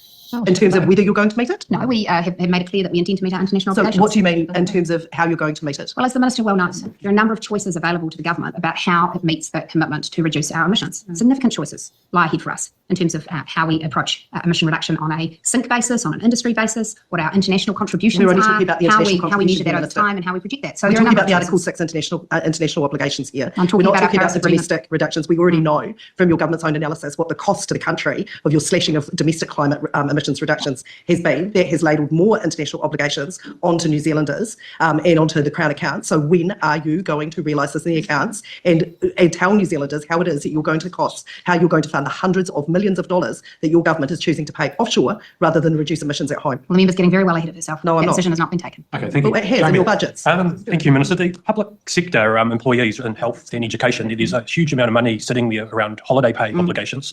What's your expectation and say when you're sitting in the seat next year, will that be dealt with? Because $2.4 billion worth of money would be great to be in people's pockets circulating in our economy. What's your thoughts? Look, Jamie, it's a great question because I share your frustration. The first thing is that it shows us that when we are amending these sorts of employment laws, we have to be really conscious of the complexity we are creating for employers. If we're in a situation where even the major government employers couldn't properly interpret the Act, then you know that you've left something pretty messy. But the second thing is about how the Crown makes right its obligations. And this is something I've inquired to since becoming Minister because it was something of concern to me when I was in opposition. And the task that health officials in particular are taking out is one which involves huge amounts of literally manual data. So we're talking about paper filing cabinets rather than, you might anticipate a very nice computerized payroll system where they can go back and do a data match and work things out. But actually it involves consolidating all sorts of different files from across the various DHBs and working to find some consistency there. I've made clear to Health New Zealand and to the Commissioner that this is something that needs to be prioritised because, as you say, this ultimately is about fairness but also money in people's pockets. Okay, thank you. Chloe. Do you believe it is your job, the job of fiscal policy, to reduce inequality? I think we have a very significant role in doing that, and that's why I'm so committed to social investment. So what are you doing specifically in terms of tax and spend or other fiscal policy to reduce inequality and the blunt effects that monetary policy is having in terms of increasing I'll tell inequality? you who inflation hurts the most, Chloe, our most vulnerable New Zealanders. Actually, the inflation spike we saw over recent years added significantly to material hardship and households who had very little choice about how to withstand that inflationary pressure. If you're in a wealthy household or an income like us, you've got choices. We both made you those want a really arguments. low income, Yeah, you don't have as many choices when inflation comes to bite I don't disagree with you on that. We both made those points to Grant Robertson when he was sitting in that chair. I guess I'm coming at it from a different perspective, which is what specific policies, fiscal policies, are you deploying as Minister of Finance to reduce inequality in this country? I believe the most significant thing that I will steward is our change to a social investment approach. And for me, that is about recognising that successive governments with very good intention and motivation have invested significantly in our most vulnerable citizens and families. However, we have not had the impact in breaking generational dependence, cycles of dysfunction that we would wish to have. So we're changing the approach. And what I want to see is a couple of things. First, a far more joined up approach by government, which is going to involve some pretty big changes to the machinery of the way that government commissions and funds social services. Second, devolution down to the people in communities who actually best understand our vulnerable citizens. And often that'll be an NGO, it'll be an iwi. It won't be a really well-read analyst on level 6 of the terrace who read a piece of evidence and says, let's do that. It'll be the people doing it on the ground, and I want to empower them. Yeah, but I mean, arguably to that point, actually the most effective way to reduce poverty is direct transfers to the lowest income New Zealanders, which actually bypasses all of that administration bureaucracy that you're speaking about. If I have just one final question, have you spent or committed to spending that exceeds your budget 2024 operating allowance? You've given me a question, but I'm going to just have a quick right of reply. In the short term, in the medium term, education and breaking cycles of dependence. That is ultimately how you empower people to have more choices. I agree with that, but that requires investment and cutting investments. No, we're not. I tell you, at the last budget, I was really, really clear. I said, no matter what here, we will not be delivering tax reduction unless I can be confident that I'm increasing funding for education, I'm increasing funding for health, and I'm increasing funding for law and order. Education will be a priority in every budget this government delivers, because long term, it's the best thing we can do for productivity and people's choices. Sorry, there was a really, my question was actually about operating allowance. Yeah, I engaged with the first bit. Yeah, so just if I may, have you spent or committed to spending that exceeds your budget 2024 operating allowance? And we're sticking to the same fiscal strategy and the same operating allowances into the future that we have set out in previous updates. Minister, confirming this is your signature, right? On the financial statements. Page 1. Yes, Barbara. So when we asked you in relation to the NDCs and the accounting treatment of it on the financial statements, you referred to it as Treasury's assumptions or obligations. And I endorse them. You endorse them? Yes. So it's quite concerning to me that when we asked you about what are the factors you're considering, given the huge fiscal cost that this may be by 2030, and I say by 2030, that's important, have you received any advice as to the range in which those NDCs may be by 2030? Yes, I have, and I'm happy to share that advice with you. I've previously shared it with Chloe Swarbrick and will continue to do so. Can you remind me orally of what they are? No, I'll give you the written advice. So you can't remember them? No, I can remember them, but I want you to see the full written advice in its context, and I think but the range is quite simple. You should be able to have that range within your their numbers. Yes. 3.8 to 20. Look, I'm sorry, members, but it is well known that the range depends on a number of factors. So what is the anywhere range? between 4 billion and more. But there are also a range of choices that come in. What is the range? What is the range? When I speak, it's verbiage. When I don't speak, it's a shock and horror. So it's been an interesting committee session, Mr. Chair. Yes, it has been interesting. Last question, which is very quick from Minister. That some of the large entities themselves like funding like ACC could be removed from the overall considerations. What are some of the arguments that you mentioned? Well, look, the way that ACC works by statute is that it is required to be self-funding over time. That is, that the levies it takes in need to be sufficient to meet its future liabilities. Of course, it's bumpy along the way because various accounts will be over or underfunded at various points in time. Rates of rehabilitation and recovery will vary, but ultimately ACC needs to make decisions that mean that it is financially sustainable over a 30-year period. Now, I think that the government's major focus when it comes to ACC should be twofold. One, making sure that people rehabilitate and get back to work and get back to health as fast as possible. And two, ensuring that we keep levies as low as possible. I don't think it would be wise for the government to take an approach in any fiscal year where it says, hey, here's a quick way to a surplus. Let's just cut a whole bunch of money out of ACC and that'll make the books look better. And so when you think about those self-sustaining, financially sustainable entities, I think we do need to consider them differently in terms of the overall measure. That's exactly what she's doing. She's cutting money from different sectors. And it's like, there we go, look, we've saved money. And it's like, no, and also those NGOs and iwi, they need money to operate those services. They need money that's like, community services don't just pop out of thin air. You know, they need money to operate. Like I was thinking about that NGO that was up in Auckland that was providing a bunch of homeless people food. I don't have the exact article. It was run by that boxer. And yeah. No, he got shafted. It's like, he had to close his doors. You know, food is not free. I think there's another new T-shirt design that should come out. That's a great, in brackets, Patsy question. Okay, yep. That's a good one. Email me what you want, and we'll work on something. Yeah, I think that could be quite a good design. That's a great Patsy question. Yeah.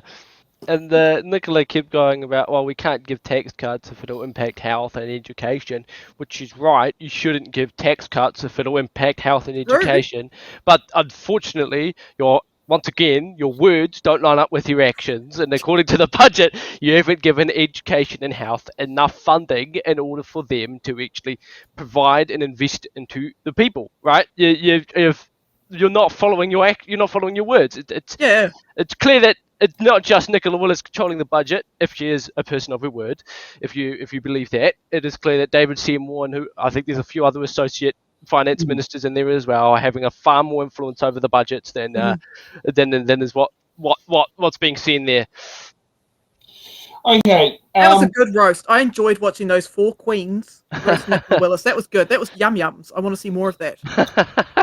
Delicious. Okay, let's do a quick on Erica Stanford, and I hope we are delighted with the answers. This is the good one I've been waiting for. Okay. Is there audio, or is this just? Oh.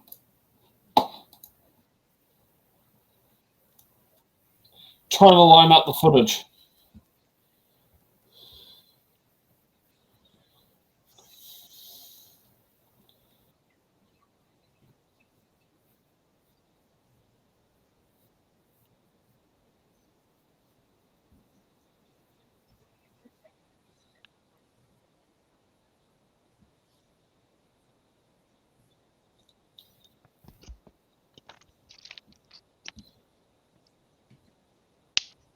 Thank you, everyone, for coming today. I'm going to be talking about education and how we're all doing.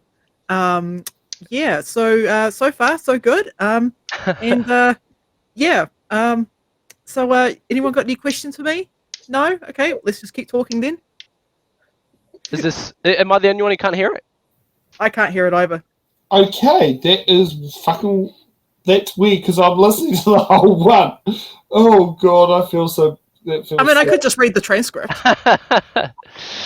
She seems to be one of the very few competent ministers who knows what she's doing within the government. You don't have to agree with what she's doing, but it seems she actually knows what she's doing.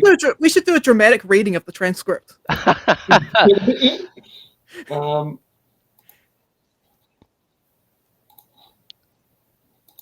Okay. They've muted it so we can't criticise them. That was like, I was like, why the hell is Laura speaking? But it makes, that actually makes. Very much. I hate to look out of here. Can you say that we forward more information about the question that was raised earlier? Yes, no, I'm very happy. Well, I think we did answer it in the end, didn't we? David Seymour again. So acknowledge at this time of year the amazing teachers around New Zealand who have put in a huge amount of work and principals who have been leading that work. And it's been a long year and a well-deserved break coming up. So I just wanted to acknowledge the extraordinary hard work of our teachers and principals this year. I'm very grateful for everything that they do for our kids. I just wanted to say that we have been leading a big reform package in education. We have got absolute clarity, determination and purpose in our agenda about raising achievement, closing the equity gap and turning around decades of decline, because our greatest asset in New Zealand are our kids and our young people and supporting them to be the leaders of tomorrow. So my vision is I want people around the world to think of New Zealand as being a standout in education, a place where we have a world-leading curriculum, use of evidence-based practice and structured learning and explicit teaching based on the science of learning with all the resources and supports needed to support teachers and students in the classroom, high-quality PLD, accessible targeted supports for kids that need extra help and great national qualifications and assessments showing our kids progress and achievement. And we're on our way to getting there. It's a reform that has been led by the profession, I wanted to say. They were the ones that came out and championed structured literacy in the early days. They invited me into their classrooms to see closing the equity gap for our Tamariki Māori using structured maths and structured literacy. They asked for more support from the ministry with a clearer, more detailed curriculum. They highlighted the need to get back to basics. And I just wanted to mention some of the early adopters, the champion schools like Central Normal in Manawatu, Silverstream, Deanwell, Kaiti School, Kai Point North, and many other schools, so many of them, who led out in front with great approaches and great results based on the science of learning. And it was because of them and other schools that we were able to come in and scale this evidence-based approach and make it accessible to all schools. So parents next year will be able to walk into schools and see where their kids are at. 450,000 kids approximately will have maths workbooks, practice books, online support, tactile resources, which will show parents what they're doing and where they're up to. And my message to parents is clear. We have been moving at pace, but we have been developing this policy for years. We can't afford to wait because too many schools are ready and too many kids need our help.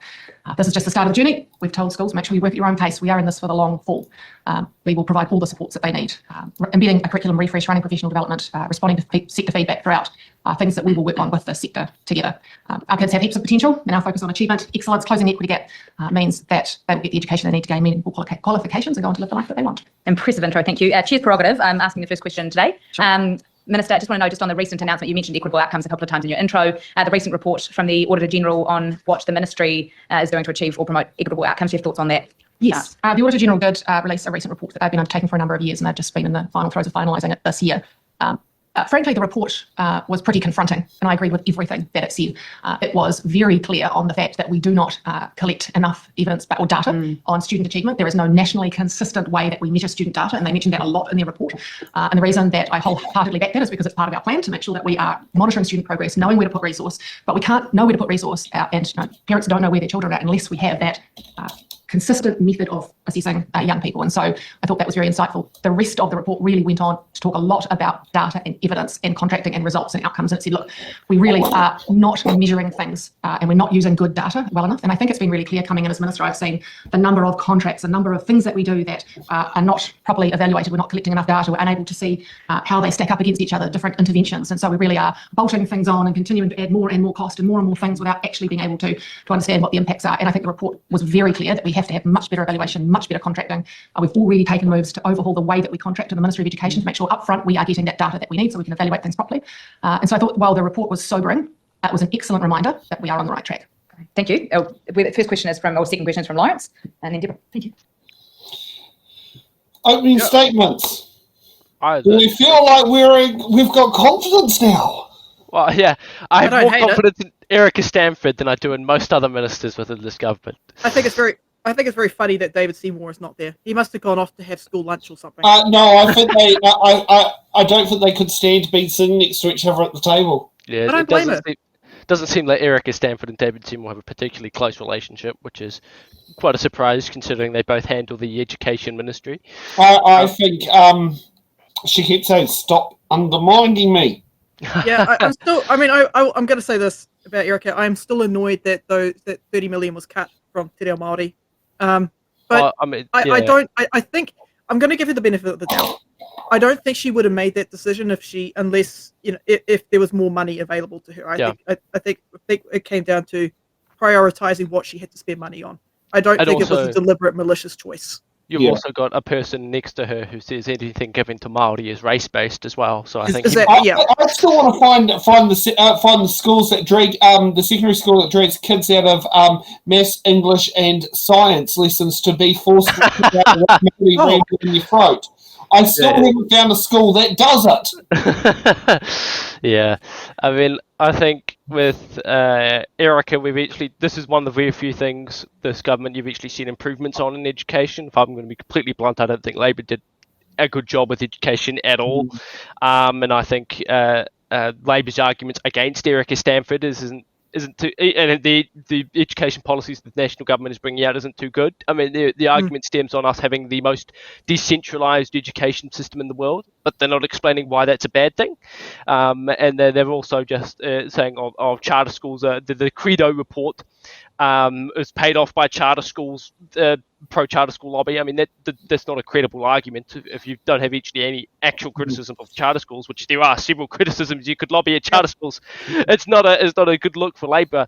And you've seen attendance rates go up under Erica Stanford. You've seen improvements in education. You've seen a few cuts to Māori, which is a little bit concerning, but you do have Mr. anything to do with supporting Māori, who is race-based, beneath her, and he seems to have quite a lot of influence in the education ministry as well. So it seems that there's two very different objectives here coming from David Seymour and Erica Stanford. Erica Stanford seems to be focused on adding more regulation to the education system. I mean, banning phones in schools is just the biggest example of that, and David Seymour seems to want to do the opposite by making charter schools and promoting more privatisation of things. So you're seeing quite a I think a friction there when it comes to education policy in this government. Thank you for joining us, Minister. Thank you, Madam Chair. My first question is, so this morning we discussed sort of the math curriculum and some of that at length. But what I want to know from you, and this is something that you have mentioned on multiple occasions, that we have that the government has removed $30 million from the Aotearoa Māori to put into math curriculum. What I want to know is what was the procurement cost of the math curriculum with its $30 million per year? That is an operational thing, so I'd have to get the ministry to talk to that. So I don't have the exact figures to hand on what it cost the ministry to procure. It would not be in the millions. We are spending the money on the maths resources to go to those hundreds of thousands. Erica's like, God damn it. And to schools. So thank you for that clarification. I guess the reason I asked this question is because it was, I guess, sort of mentioned in a way as sort of like a dollar for dollar amount. It was $30 million into $30 million. So what I'm hearing is that it's not a dollar for dollar amount, that it wasn't $30 million going to math resources. Oh, no, absolutely it is. Sorry, Yes. I misunderstood your question. I thought you were asking the cost for us running the procurement. My apologies. Oh, yeah. Yes, no, it's dollar for dollar. So it's $30 million going to math resources. We are spending every dollar on maths resources. And as I said, over 400,000 young people will have that practice book, workbook. There will be detailed teacher guides and online resources, as well as hard materials as well. So, the old Cuisinart rods, and many old people like myself remember them from when we were kids, to help young people in class visualize and manipulate hard materials to understand the concepts better. Just one short supplementary. So my understanding was that the Te Aotearoa Māori program was one of the baseline fundings, and which was going to be carried on for 4 years. So it's $30 million a year. So in this particular case, we're looking at $30 million per year being put into math resources. That means we're seeing $30 million this year, $30 million next year, $30 million per year after that for the normal 4-year MCA baseline funding. The funding's been moved into the multi-class appropriation, which we purchase supports for teachers from. That means that at the moment we need that money for those maths resources. Over time, if that demand reduces as teachers become more confident and the curriculum rolls through, then different choices can be made. And I think and also you remember that once, if a school chooses Prime, for example, and they have a teacher guide, they won't need to purchase a teacher guide the following year. So things will move around a little bit, but we also we might find that there are other things that desperately needed in mathematics. Like we've got a trial at the moment early next year in our intermediates, and the idea behind this was the fact that we're rolling out this new curriculum with all these great resources in primary, but the kids who need help now at intermediate, for example, won't have the benefit of all of that, and they're not where they need to be going into high school. So the trial next year is to do intensive tutoring with them. So look, anything that is left in future budgets and in other places, and myself going into the budget process, we'll be looking for to be able to roll out that program, because I think it's, my view is it will be very successful. Primary question from Jan. Thanks, Minister, for your time here this afternoon. And I guess it's primary, but it's sort of supping a little bit from what Lawrence has said. He recently announced an extra $5 million for extra support for literacy, and it said that that's reprioritised. Where was that money? That was I can get the Ministry to talk more to it, but it wasn't taken from anything. Nothing has stopped or has been reduced. It was an underspend that the Ministry found that they'd miscalculated some numbers and allocated too much money, and so it was sitting there as an underspend that we were able to reprioritise to make sure that we were able to meet the need for all of the schools who put in for additional teachers to help with Tier 2s, that's a small group, structured literacy interventions. It was really interesting to see over time that the results or that the amount of need for the reading recovery teachers was dropping every year. It wasn't being picked up. When we said we're going to make it available for structured literacy teachers, the demand was huge. It surprised me how many schools came on board and said, yes, we want additional support for structured literacy interventions. And so when I found out that we weren't able to meet all that need, I said to the Ministry, please go away and find the money. And there was, they did a great job, I have to say, and found that underspend. So have those schools been notified of that yet? Because I'm still getting on a daily basis schools contacting me saying that they have been refused, and when they've gone back to the Ministry, even in recent days, they've been told no, that there is no money for them, and yet they got reading recovery funding. They're very disappointed that their reading recovery funding is not continuing. If they and they've applied, got nothing going if they applied for the structured literacy intervention and they were declined, they will be eligible. So they haven't we been made sure. notified yet. Well, if that's the case, if you could pass that on to the Ministry, because we sent out an email to every single school who applied and was declined originally, so we didn't have the funding, they should all meet that. And if you're aware of any schools that have been declined, please let us know, because we'll get in touch and make sure that they get that. That shouldn't be happening. Okay. I'm actually quite happy with the overall response. I mean, put it this way, I'm happy to take.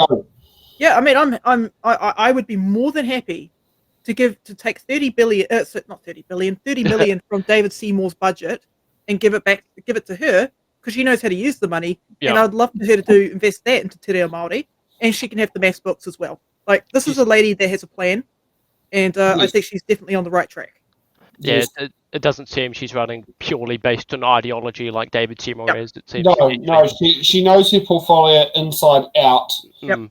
And I think she's just better than the previous lady.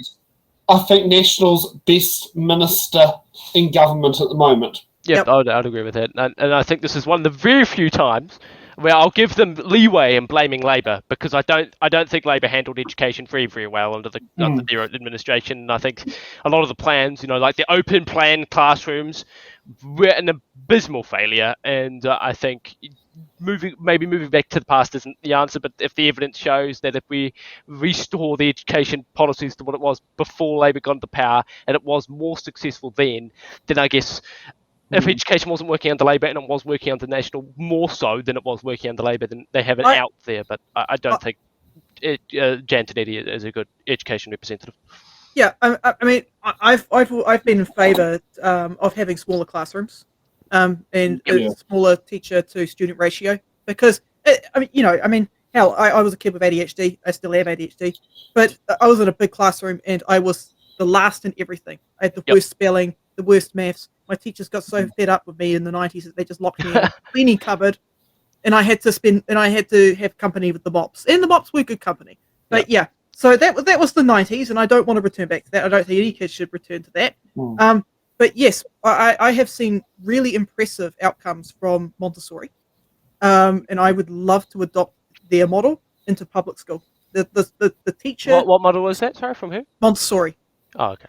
Yeah, I really like the fact that they have a small teacher to student ratio, and I think that's where it's at. I think we need to have smaller classrooms and more teachers. Yeah, and I think that at the moment we're seeing large classrooms, not because of government instructed policy, but that's just because we've got so many children coming in from migrants coming into the country. I think we saw an increase on the roll of about 20,000 students across high schools, I think it was high schools, and about a third of that was in Auckland, and that's just because of the amount of immigrants that are coming in. And also the fact we're building new subdivisions, but we're not building schools or something with it. Yeah, schools. And I mean, like Wainuiomata, was it? High school has been going through, like, I know for the last 3 years has been going through some form of expansion in classrooms itself, and that's just one high school. Yeah. And in the primary schools, there's also issues there, but that's not like a national labour thing. That is something that's been going on for the last few decades. Yeah. I mean, if you look at Aotearoa, I mean, I think I've told the story before, but I mean, Aotearoa doesn't have a primary school, and they're out of zone for all other primary schools in the area. So it's quite difficult to get in there, and that applies to all a lot of places around the country. I don't even think there's been any new primary schools that have opened in Aotearoa probably in the last 15 to 20 years. Oh, no, there hasn't, but there needs to be, and plus there's no land for it. And I mean, schools are like a community hub in a lot of areas because there's no other areas to have communities in. I mean, schools are where parents and friends and people mingle and meet, and most people actually head to school not because they want to learn, but because of friendships and relationships they have with people there. Yep, so, community is important. Sense of community in a school. Yeah, and I think that I mean, this isn't a Labour or national issue, but Erica Stanford, I think, is doing far better than the previous Labour administration. This is the only time I'll give them and allow them to say you could blame Labour. It's a better track than it was.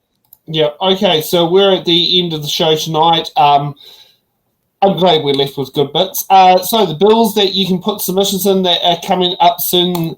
So you've got until midnight tonight, the oversight of the Aotearoa Tamariki Systems Legislation Amendment Bill. The response to the Abuse and Care Legislation Amendment Bill. The Giving Evidence in Family Violence Amendment Bill. The Policing Police Vetting Amendment Bill. God, these...